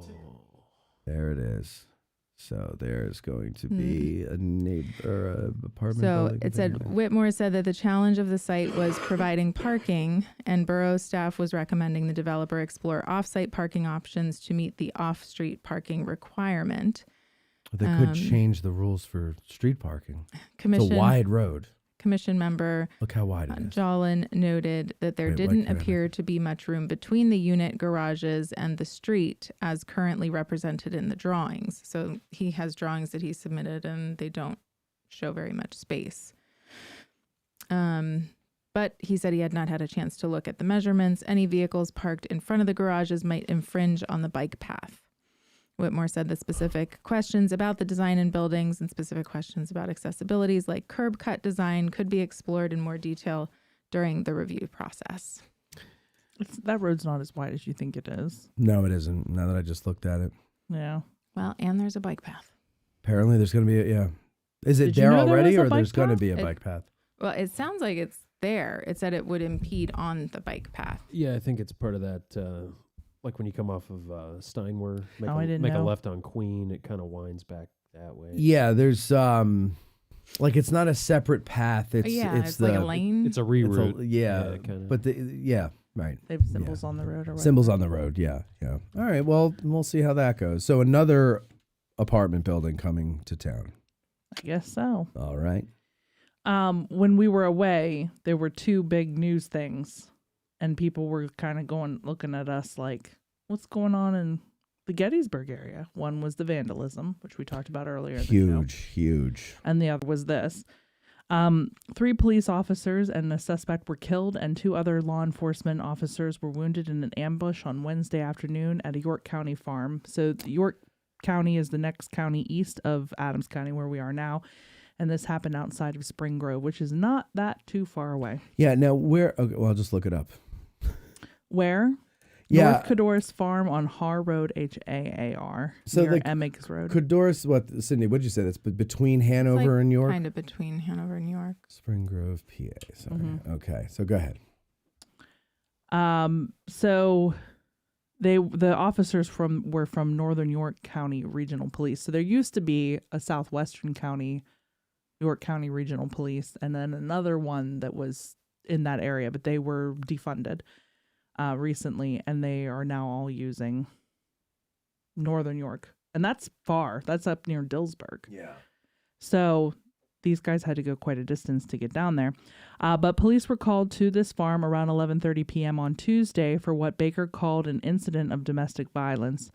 There was a call that came in from a mother of the ex-girlfriend of the shooter that the actor had been spotted on her property with binoculars looking through the window of the residence. Ugh. I know. She could see him through a trail cam that was standing in her it was standing in her driveway. The ex-girlfriend said Ruth may have come to the property in a black truck. The responding officer found an unoccupied black pickup parked along Emmix Road near the tree line.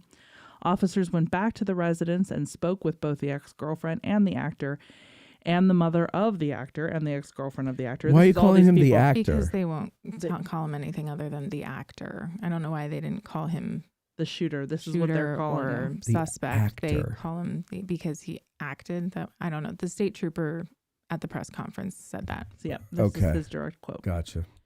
Had advised that on 8/20 of 2025, an unknown person set her black pickup on fire while it was in her driveway, so that he has escalated. Oh, so he's, okay.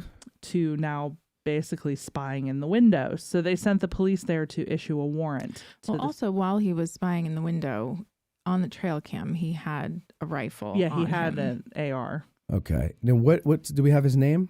Yes. We do. What is it? Hold on. It's Matthew James Ruth. Matthew James Ruth. What is it with the Ruths? And he's in his 20s. Oh, wow. It just popped up. 24. And I think he... 24. I think he deleted... The unfortunate thing... I'll let you finish. Go ahead, yeah. Yeah. So the deputy sheriff went down and tried to basically issue a warrant to this guy, and he opened fire, shooting 5 officers, killing 3 at the scene. 2 were taken off and life flighted to York Hospital. But the crazy part about this entire thing is that they knew he had this weapon, right? From the get-go, right? Yeah, but so there's part of that that's missing. Okay. So when they went to search for him on Tuesday evening, they were using drones in the cornfield because that's where that's they not knew in any he article was, I saw. That's where they knew he was at that time. They didn't find him. They also then officers searched outbuildings. However, the next day they came back because they got a search warrant for his home. They went to his house. That's where they issued the warrant. Executed the search warrant. Went back to the other place because they didn't find him, obviously. They went up to the door. The door was locked. They remembered that the mother and the ex-girlfriend were leaving to go to a safe place. Yeah, get the heck out of Dodge. Decided to get into the house. So the officers decided, we'll go in and see what's up. And as they opened the door, he opened fire. So he was shooting from the house. They didn't know he was in the house. He wasn't in the field. So originally they were talking about he was shooting from the cornfield. He was not. So he was in the house. He was in the house. And he didn't hurt the girl, did he? No, because they had left. No, so Okay. if they got back to the house first, it would have been them. But the police came into the house. And so those 3 officers got hit immediately. They were the 3 who passed. And then the sheriff's deputies tried to come to aid. This all literally happened in, I think it was 2 minutes and 16 seconds. Yeah, it was very quick. What it took for everything to be done, and the people who passed. Oh, really? To shoot the suspect. So it wasn't like this drawn out shootout? No, but the second that they called for help, so everybody started converging. So really, by the time we knew anything was happening, it was done. Over. Yeah. It was done. This is a picture of him here. So are you sure? And the only reason... According to Billy Baldwin, that's who it is. Okay, because the only reason I'm saying this is that there were 2 separate pictures going around on Facebook this morning, and they had the news took the wrong person from Facebook. Then take it down, Court. Because the shooter, I believe, from what I heard, had deleted his Facebook page. Yes. So I don't think that's him, because that guy's Facebook page is still there. So before they made any press releases, before they had a press conference today, before they released any information, the news decided to put out what they had heard. And they got it wrong. And so these poor people, you know, not only the family, they were also reporting that the mother was dating Ruth. And so then people were commenting, well, she's dating somebody younger than her own kids. And like, how are you going to put out information that hasn't been specifically said? And so after it was said that we're not releasing any more information until later today, and you saw all this stuff online, it's like, okay, well, none of this is true. But I don't think that that is the guy. I think that's another guy, and he's getting dragged through the mud right now. Okay. Because there's another guy with the same name. Yeah. Well, I see. Well, so what's interesting is when I do the Google search for his name, a picture comes up, a different one, same guy, different pictures. And it's from the Economic Times, and I clicked on it, and it's got that guy. I don't know, but that might be the wrong one. Could be right. It could be wrong, but there were 2 separate ones that were going around this morning. So I'm not even trying to speculate on who it actually is, because none of the press releases have a picture of the guy. They just say his name and what his age is. But he obviously, and it also said that he wasn't dating this young woman for very long. Right. And so he hadn't kinda been went to the off house. deep end, He had no idea where they lived. She didn't know that he knew where she lived. But and they put the trail camera up because the car had been set on fire. And so they were like, well, now we're going to try to catch whoever that was. And then it was him. Here we go. It's some people, you can just look in their eyes, even in a photograph, and you're like, yeah, that guy's crazy. Yeah. Like, I know photographs aren't always the accurate representation of a person because there's a million reasons. But when somebody's taking a selfie and they're posing, you know, then you think it's... They did have a dog, and unfortunately the dog did not make it. But he went in and did that first while he was in the house because they found it later. Would you do that? So, like, he obviously was there with the intent. I think with the intent not to kill cops. Sorry, not to do what he did to police, but for the girl. Of course, yeah. But unfortunately fortunately, but unfortunately, right? Yeah. You could look at it. It's a horrible situation it's just a all bad around. Situation. Because now she has to live with that he was A, coming to do that to her, and B, 3 police officers lost their lives trying to protect her property and her, and who, you know, not knowing if she was there or not. Yeah. And that's a horrible story. And you're just dating somebody to find out. Yeah. Yeah, you know, and then you find out like, oh, this person's might be a little coming to crazy. kill me. Yeah. But you never expect it to escalate to that.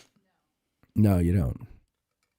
But it's interesting that like it made national news. People immediately knew to tell us about there it. were a couple hundred cars in that procession. They did a procession from like northern New York through York, and there were a few hundred cars. A lot of people lining the streets for the officers as they were coming through. Yeah. One of our listeners, Dustin, texted me last night and said something about, you know, sorry to hear that's going on in your area. You know, everything's all effed up now. And I didn't know much about it when he texted. I was like, yeah, Cindy just told me about it, but I don't know anything about it. That's really horrible. That 3, you know, that's a lot. You know, usually they were all standing right there. Like, I mean, it was just complete. Yeah. They never expected it. A total surprise. I can't even imagine. Like, poor families. Yeah. Now, what was interesting was there was, like, the reason it had been brought up was because at the conference, other than the fact that there were 2 big things that happened in Gettysburg area, was that there had been some awful things happen at the conference. Oh, really? In the area of St. Louis that we were at. And so we were just kind of talking about how, like, and then somebody said, well, when you go home, you're going to be walking right into it. And we were like, what are you talking about? Like, we had no idea. So they're like, oh, yeah, it made national news. Both of those things.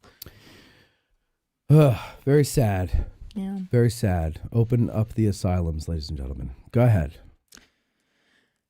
Well, this isn't bad. Maybe we shouldn't open the asylums because then 90% of the cast of the show would be gone. Court, Talk me, for yourself. Bethany I'm would be the most first one. normal. Hell out of yeah, I'm out of everybody. here. So the fundraising portion of Biglerville High School's new synthetic turf field project received a big boost, which was $1.1 million.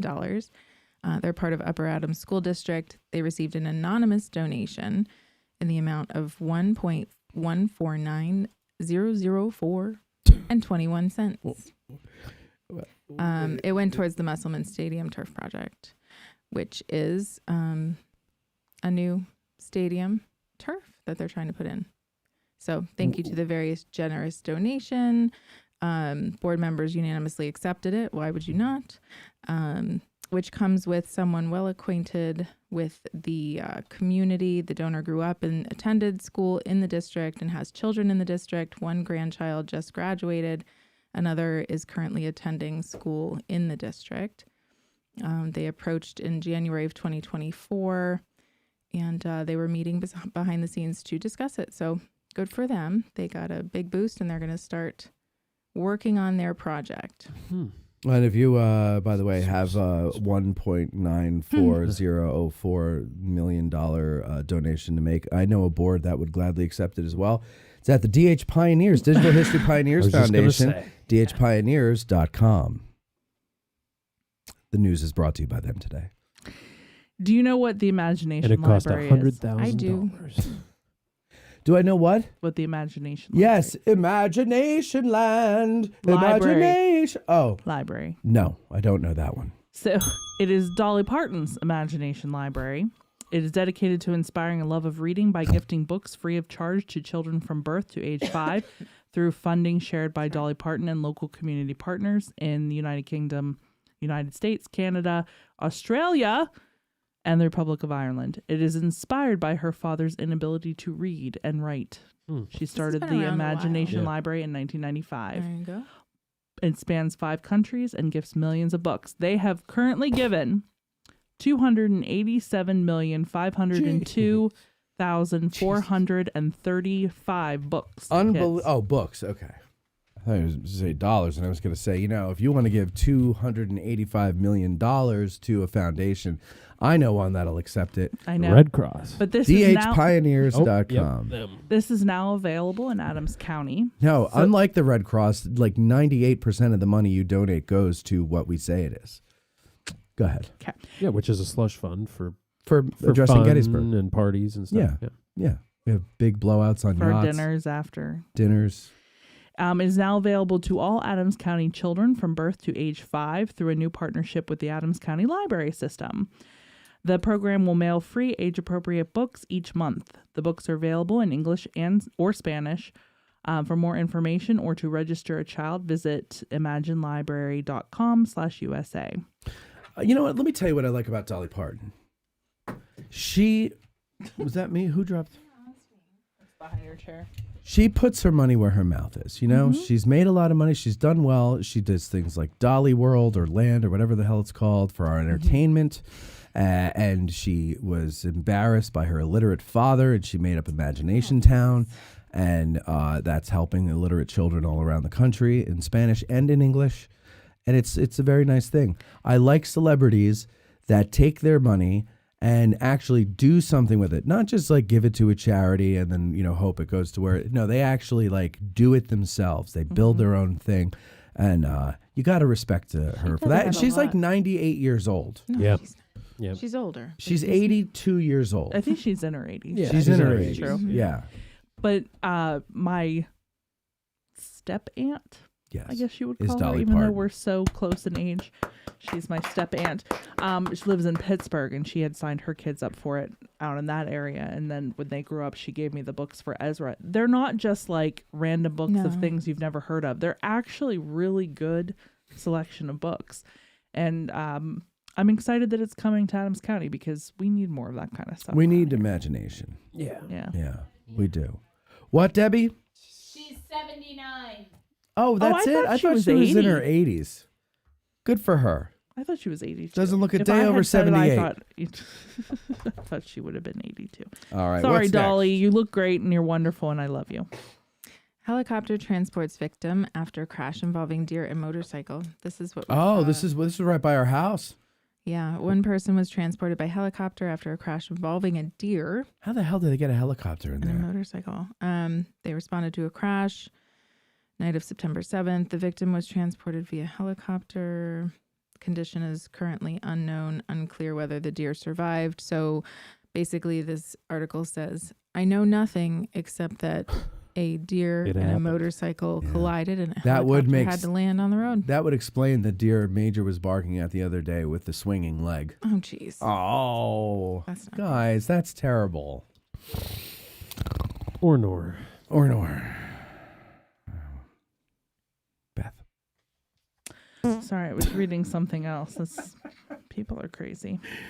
People are crazy. Truthfully, that's all the news since you took all the stuff about the Vandals. The Vandals. Well, the only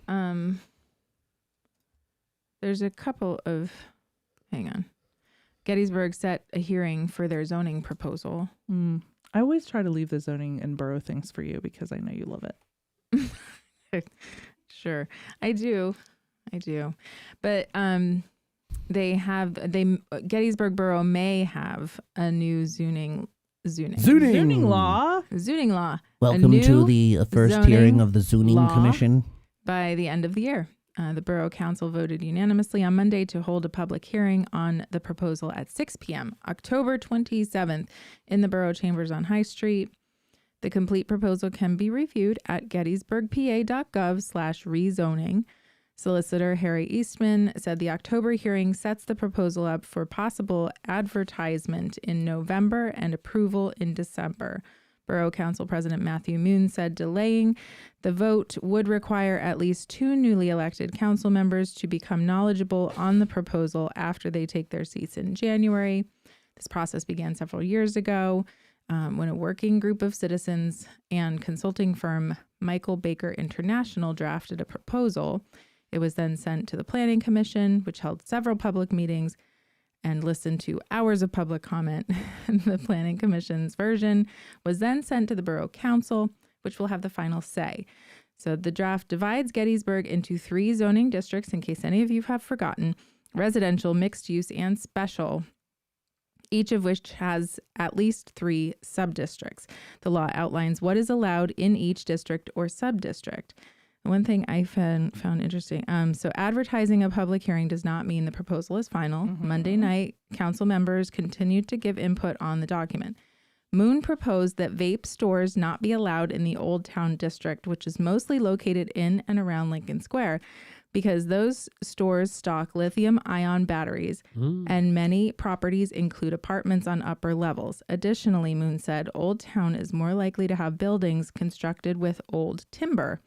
A lithium-ion fire in Old Town could be devastating, potentially to an entire block, Moon said. That's very clever. That is very clever. So the real reason is, I'm sure, I don't know this, I'm just guessing.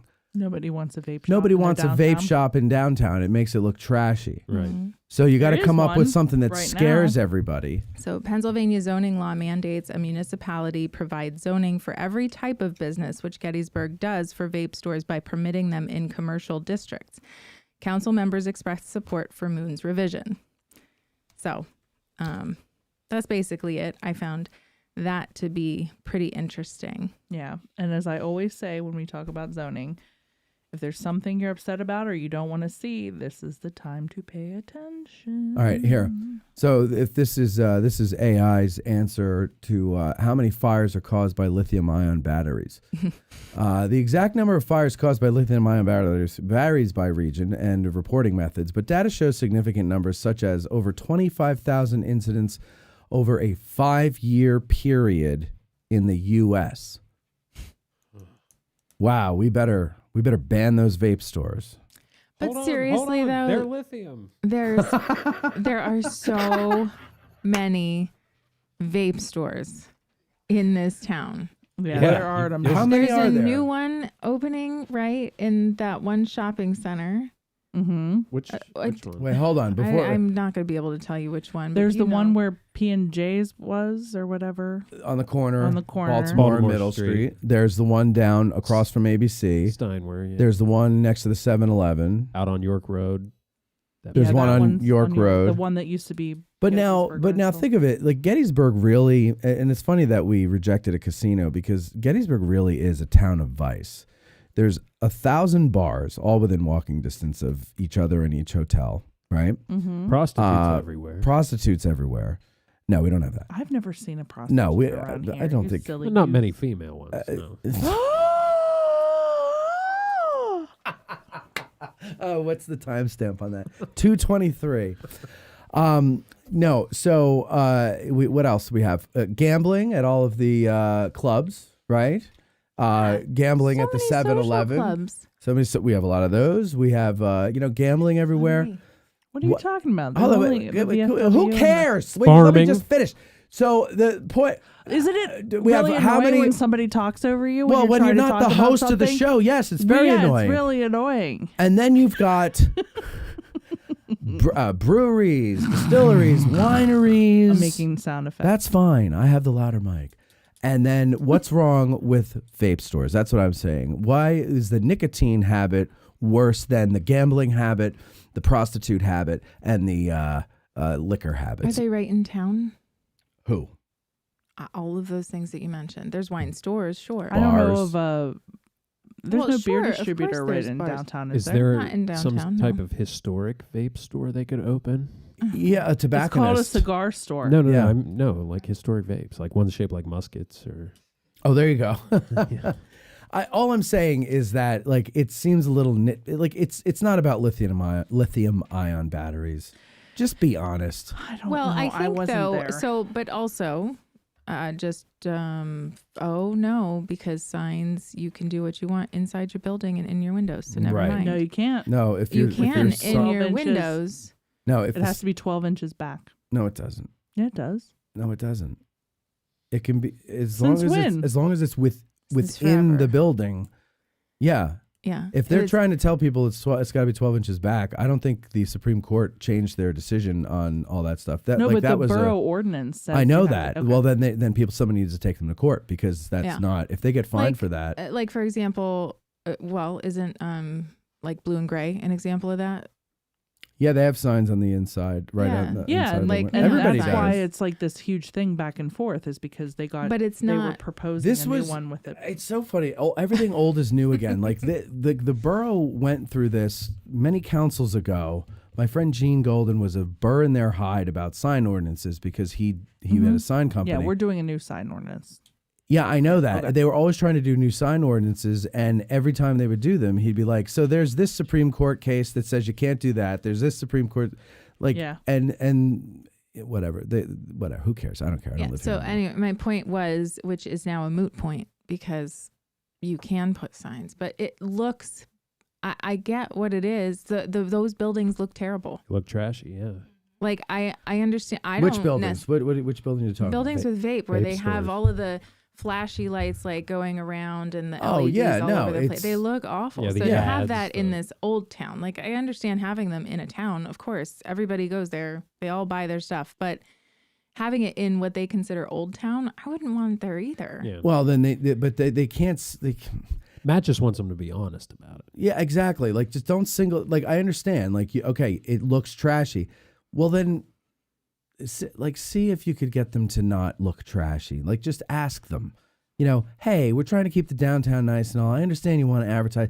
Yeah, There- set some standards. You know, like just kind of. Well, I understand, but like, okay, then let's talk for a quick second then about our old landlord who purchased that building and then couldn't bring it up to what he needed to bring it up to in New Oxford, right on the square, and Right. decided to try to sell it to a 7-Eleven. And Mhm. I agree it shouldn't be a 7-Eleven. I agree too. Why do you agree with that? If it like you can't Because it tell looks them trashy. That, well, you can't. You just got done saying that. Well, just a ask va- them nicely. No, a 7-Eleven by nature looks trashy because the sign looks Oh. trashy. It's and it's a 7-Eleven, and hoodlums hang out at the 7-Eleven. Look at the one here. It is the Hoodlums don't same hang out at the vape concept. shop. The vape shop people are lazy. They open at 11. They close at like 2.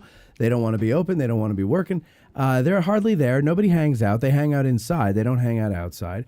I'm just saying, if you don't want the vape shops because they look like shit, then talk to the vape shop people and say, hey, look, you're in the downtown area. Can we work with us here? Instead of coming up with some bullshit lithium ion thing when 25,000 incidents over a 5-year period in the U.S. are reported.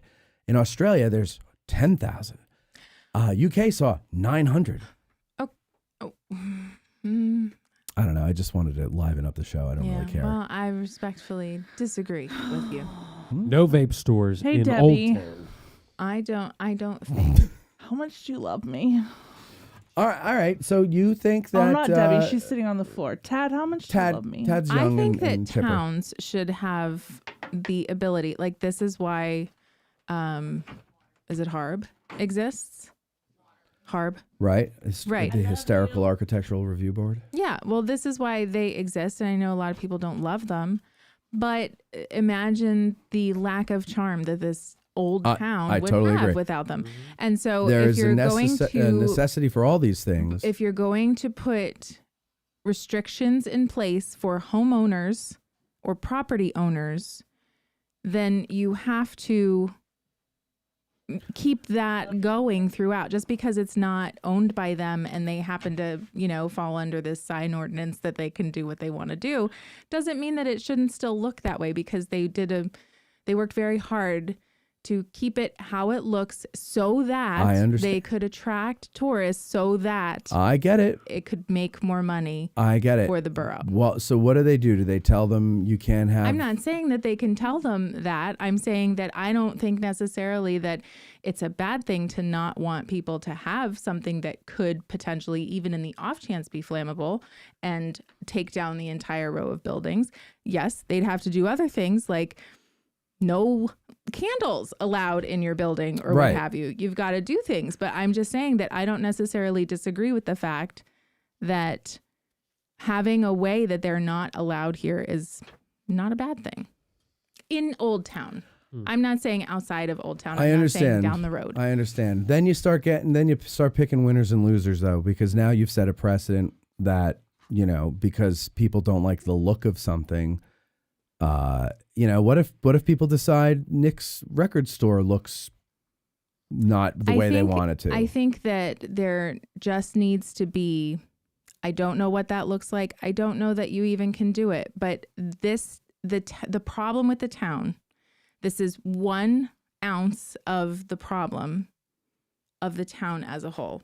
Because if everything becomes these types of stores, whether it be you have a vape shop every block, you have a bar every block, and you don't have actual needed things, or you have things repeated over and over and over again, you're not going to attract tourists. You're not going to attract other businesses that are worth it. Yeah. And you're not going to make any money. And that is what needs to happen for the town to be successful and for it to continue to thrive or start to thrive again, however you want to look at it. So I just don't think... Cindy Compton for Borough Council. I just don't think that it's wrong necessarily. So let me ask you this then. Are you saying that because something is designated an Old Town, the United States of America stops at that border? Like I said, I don't even know that there's a legal way that you can do it, but I do think, for example... Throw in the solar panels. They can't argue against the solar panels. Right. What if somebody wanted to put solar panels in that field where they're building Look at a couple face. of townhomes? I'm just saying that there's... I love you. If you're, What's the point about solar panels, though? Because you hate solar panels. Yeah, I You know, hate the but way it what's the looks. point? But I can't tell somebody they can't put them there. It's their private property. Okay, what if? That's my point. I'm being consistent. My point is What private if- property is private I'm being property. consistent too. What if? Ouch. And again, I just said I'm being consistent. I'm giving my thoughts. I am certainly not talking about what's law and what's allowed and what's not. No, I'm not saying you're not being consistent. You guys were trying to make me look like I wasn't being consistent by bringing up the solar fields. And I'm like, Well, that's my point. They have the right to do it. I don't like it. I can't tell them they can't do it. It's their property. And frankly, if I owned enough property, I'd do it too for the money. So I'm a hypocrite. But okay. So but my point is though, you can't tell this business. If the place where the Welcome Center is going, if they decided that, you know what, we can make more money for the town if we put up solar panels here instead of building this Welcome Center, and that would benefit us more. How would you feel about how that would look right there? Okay, but see, this is the problem. Law should have nothing to do with feelings. Nobody's talking about law here. I already said law. It's I'm town not ordinance. talking about law. But you're trying to tell people they can't do something. I'm not trying to tell people Not anything. you, the people that we're talking about. They're trying to tell somebody they can't do something because they don't like it, and they want to make an ordinance out of it. That's law. So they want to make a law that says they can't have a vape shop because of batteries, but it's not really because of batteries. It's because they look trashy. So my point is, talk to them, work with them. Don't make them illegal. I have a question. Are the lithium ion batteries the same ones that are in those, what are they called, hoverboards? Yeah. Yeah. I believe so. And those things spontaneously combust. That's what they say about... That's not what they say about anything. There are They do. actual Every people time- who have left them in their garages, which then caused house fires. Yeah, and because it probably said don't leave it in your freaking garage where it gets 180 degrees. There was probably a warning. These things come with warnings. And there's warnings on the vapes too. Yeah, there's warnings on a lot of things that we Right. have in our houses. I don't understand. Then I don't understand where you're coming from. So you don't ban a whole probably business. A warning. So what should what should this company do then? The vape shop should put all of their lithium ion batteries in the backyard because there's a warning on it. Don't leave this inside. No, you don't put it in the backyard because it'll be exposed to direct sunlight. Then where are you going to put it? You got to If keep you're it not somewhere supposed cool. to put it in your house? Fireproof safe. Fireproof safe. Yeah, you could do that. You could brick it in like a kiln. Did you ever get one of those? What? A fireproof safe. Sorry, I'm off. No, I've never had a fireproof safe. Why would I need a? Well, like for documents or whatever. Box. Oh, I Fireproof box. just thumbtackle my I did documents that, to the and outside then- wall of the house. I did that, and then I opened it, and they were all covered in mold. Really? Yeah, because it also kept all the moisture in the air. And yeah, you had it. isn't that weird? Yeah, you should have put something in there. Dehumidifier. Sorry. Yeah. Change the subject. What are those things that we have in the house to keep the moisture out? Damperid. Is that Damperid? Yeah. Should put one of those in there next time. Anyway, you're absolutely right, Cindy. I agree. No, you don't. Don't say you agree. Just Do you know- agree. I do don't you need you remember- to agree with me. Do you remember in Terminator 2 when they broke into No. the Dyson place and they had the haylock system that put the fires out? No. No. Put that in every building.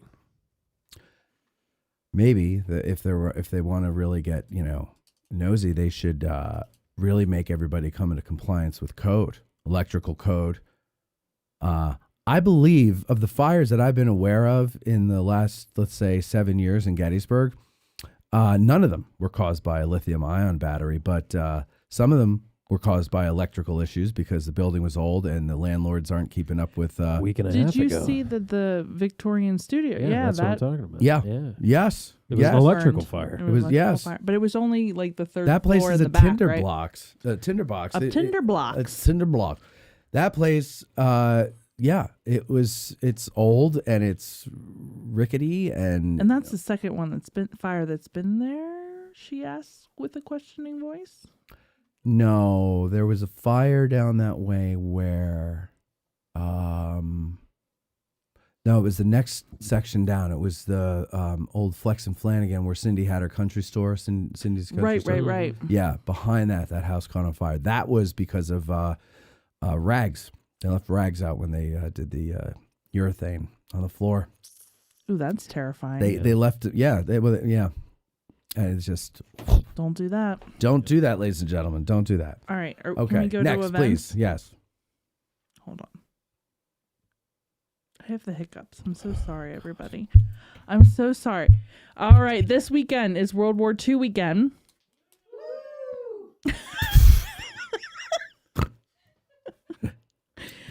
The park is going to be doing all kinds of crazy events this weekend, but the main one, it starts tomorrow evening at 5. The War in the Pacific is a ranger-guided walking tour in the National Cemetery, and that is free.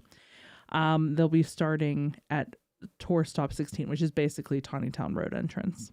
And then they're at 6:30, The Guns at Last Light, 1945 and Beyond with Rick Atkinson. Now that is listed as sold out, but if you really, really, really, really want to go, there very well may be people that don't come because it's a free ticket. So a lot of times, there's no impetus for people to, there's no reason for people to always come because they're not losing out on money. And so sometimes people leave their tickets there and then it isn't full. So if you really want to go, you mean I would they'll reserve a ticket and then not show up because Yeah. they're like, it doesn't cost us anything. Correct. Right. So if you really want to go, I would say go and let them know that you're interested. And if all the tickets aren't given out, I'm sure they'll let you in. Anyway, but don't tell them I said that. Anyway, Saturday is the big brouhaha out at the Spangler Farm. It's not Spangler Farm, Eisenhower Farm. Yes. So they're going to have Jeeps, historical vehicles, historical firearms, all that kind of stuff, and living historians, all there. There's like over 400, I think, are planned to be there as far as living historians are concerned. There's also going to be activities for kids. I think there's 8 different units that My are hands doing are something. You hurting. can stop clapping. Well, I wanted to keep the applause going for That you. are doing something for kids. And then if you get 5, you get it 5 stars because he was a 5-star general. Then you can take it up to the family tent where yours truly will be. And you can turn it in for your very own dog tag that will have your own name on it. So we learned how to use the dog tag machine. It is so freaking cool. Yeah. It's from World War II. And it's Did you make one for yourself? Of course I did. And what does it say? It says Bethany England. That's your name. I know. That's what I wanted. The way you said it, like, good job, Bethany. You know your Yes. name. Good job. And you answered all the questions. And Ezra made one for Ezra too. But it's imprinted with the event particulars, and then we can put your name on it. Or a name of a loved one if you choose to do that. Okay. Very good. It's a very, really cool machine to use, but also highly terrifying because it's old and you don't want to be the one that breaks it. But that's from 9 to 5 on Saturday. And they get a group of people, they'll let them go in. There will be people inside if you have questions, but it's not going to be the typical guided house tour that you would normally get if you went any other weekend.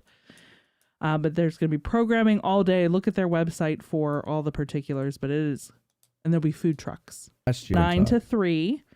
But on Saturday night at 7:30, there's the Flags of Our Fathers that takes place at the Majestic Theater. Oh, cool. Might do. It's a free screening of Clint Eastwood's Flags of Our Fathers. Oh, it's a good movie. Yeah, it was a good movie. Okay, but I definitely come out. It is a super cool event.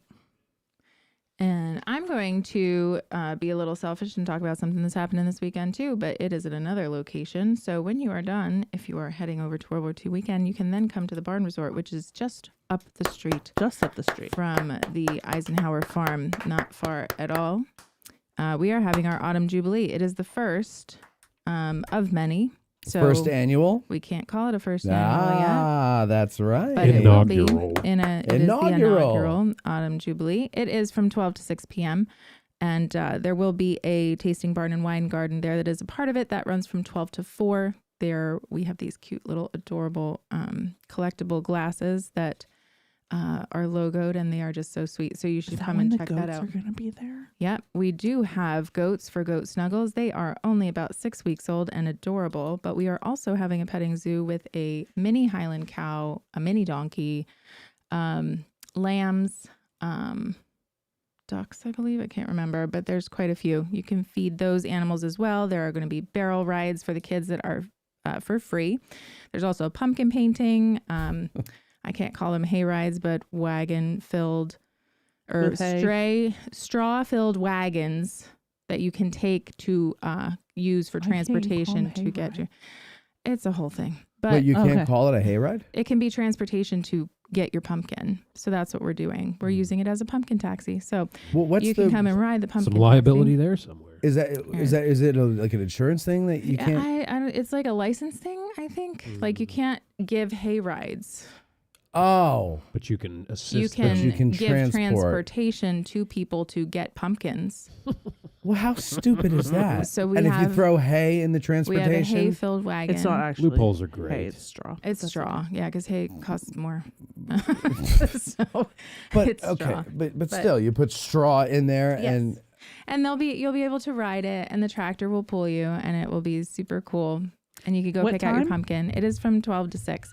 Ooh, You so can we bring can it come back over after. and there is going to be a lot of, and it's all seasonal favorite type of foods. So chicken corn soup and I wish I could remember everything else. There is going to be a caramel apple bar and then a lot of apple type, like apple dumplings and caramel apple nachos, everything apple. I wish I could go Caramel to that. apple nacho. That would be Yeah, we do have some live music. Of course, our friend Nick Mitch is going to play. A couple other people. Nick.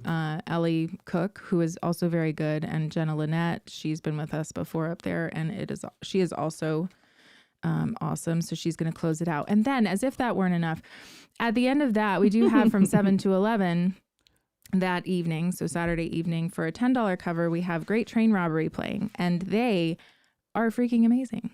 So Yes, apparently they are. They've been playing since the 70s. the 70s, they've opened for Joan Jett, and a lot of people like that. They were Yeah. inducted into the Maryland Hall of Fame for cool. musicians. I don't know the exact name, so pardon me. But they are very popular. They're Baltimore based, and they are going to be at the Pavilion at the Barn Resort from 7 to 11. $10 cover, cash only, please. So come out and see us for that if you can't make it out to the Autumn Jubilee, or just come to both. That is the perfect solution, in my opinion. So I have said enough about that. What else you got?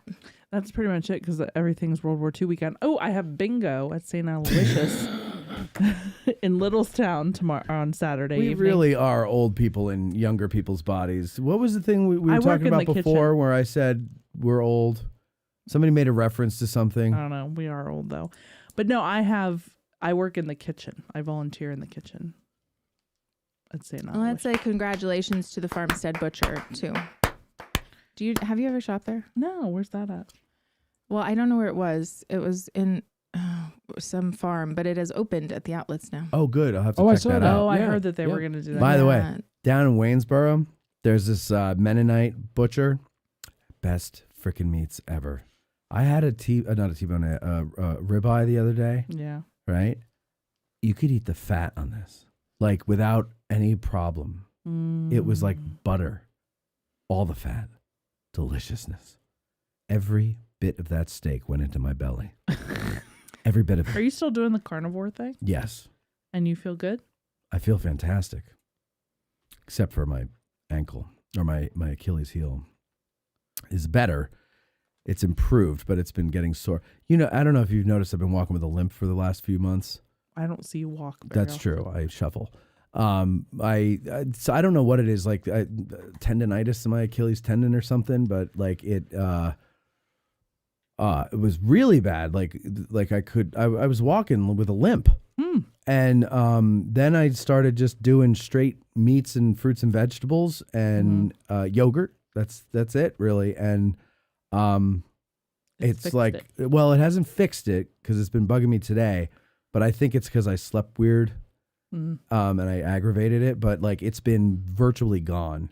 It's at least been like reduced by like 98% from just eating. That's wonderful. Yeah, it is. So, and just, cutting calories and everything. Well, less inflammatory foods. Yes, As well. exactly. I'm so proud of you. We are the weirdest people. We are anyway, the weirdest people. It's time to eat. It is. It's time to eat. All right. Well, listen, we're going to go do that, ladies and gentlemen. Thank you very much for joining us here. I just wanted to, before we went though, before we go, we were talking before about the vandalism, right? We brought that up a couple of times. And I want to just read some of the comments that the people made on this guy in particular. Mikey Lentz texted me about him because it was an interesting comment, Joe something or other. He says walking paths and stone everywhere like it's your HOA is vandalism. Charging to enter the museum to see the 4 artifacts that don't have to do with the battle is robbery. No wonder they were against, he said agents, but they were against a casino. Gettysburg is now a casino. So I just replied, interesting take. And then somebody says, I don't speak German, so I don't know what that is. 301 says, addressing Gettysburg, you're too kind to the guy there. And then he continues, he says, at least I would have reminded him about the 2 years, and I'm guessing quite expensive restoration of Little Round Top, regular maintenance, Rangers' modest salaries. It's not robbery, it's a good deal for the love. Anyway, thanks for the update. May the offender be struck with a mystery paralysis in his dominant hand. And then McNair says to him, you prefer the old crumbling asphalt trails? This is okay, but you don't like the visitor center? I'm trying to follow the logic here. And you know what that means? That means that guy has something to say. Got McNair. He got McNair. And then Brian Hannon says, if you don't get it, stay the hell away from Gettysburg. Outside of that, have a wonderful day. There you go. So that guy got a lot of comments, a lot of replies to his comment there. But a lot of people, I mean, it's really interesting how people react to this. It might not have been here, but there were like the ones on Facebook, I think, were really like almost violent. Really? Their reactions. Though they want to see this guy suffer physically for doing this. And and I was talking to the maintenance guys, and they showed me, I was looking at that one, and I go, oh, look, there's other ones too from long ago. And he goes, yeah, people do it all the time. This is an easy fix. So it's nothing we can't fix. It's nothing we can't fix. I mean, it'll probably show a little bit like the other ones. Yeah, it's not like this is forever destroyed. They can fix it. They seem pretty confident that they could fix it. But I understand the outrage. I mean, it's stupid. It's disrespectful. It's pointless. And you're a grown-ass man. Yeah, you should be shamed. You should be shamed. Not ashamed. You should be shamed. Yeah, publicly. You should be shamed and you should be ostracized. Yeah. We need to do more of that. We should bring back tomato throwing. Oh, I like that. Like you're going to be alive. We'll just take away your will. Tomato festival every year. Oh, really? Right. We'll take away your will to live.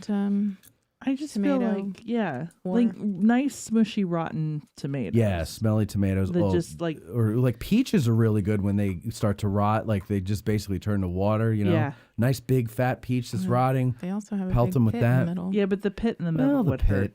Why not feces? Okay, now you go too far. You always have to bring it one step too far. Oh, Lord have Courtney mercy. Marie. It could be animal. All right, I'm going for All food. right, me too. Ladies and gentlemen, thank you for watching. Happy birthday, Chad. And we will talk to you all next week. Who's our guest next week? Do you remember, Sin? I don't. We have a guest next week, maybe, I think. I don't know who it is. But congratulations to you, they'll be Mikey. great. And we'll talk to you next week. AG Today is produced by Matt Callery, Bethany Yingling, and Cindy Compton. Engineered by Courtney Micker and sometimes someone else. Guest bookings by Cindy Compton. Guests of AG Today stay wherever the hell they can. We don't have that kind of budget, but maybe someday if you become a patron at www.patreon.com/addressinggettysburg. To be a guest on the show, send an email to cindy@addressinggettysburg.com. I'm Testicles Maximus, the voice of AG Today. Thanks for listening. I just hate you, and I hate your ass face. 0.0. But it was too late. They don't know what the fuck they're doing. He said, well, never fight uphill, me boys. Never fight uphill. I got hairy legs. America's dead. Come on, man. Come on, man. True international effort to pressure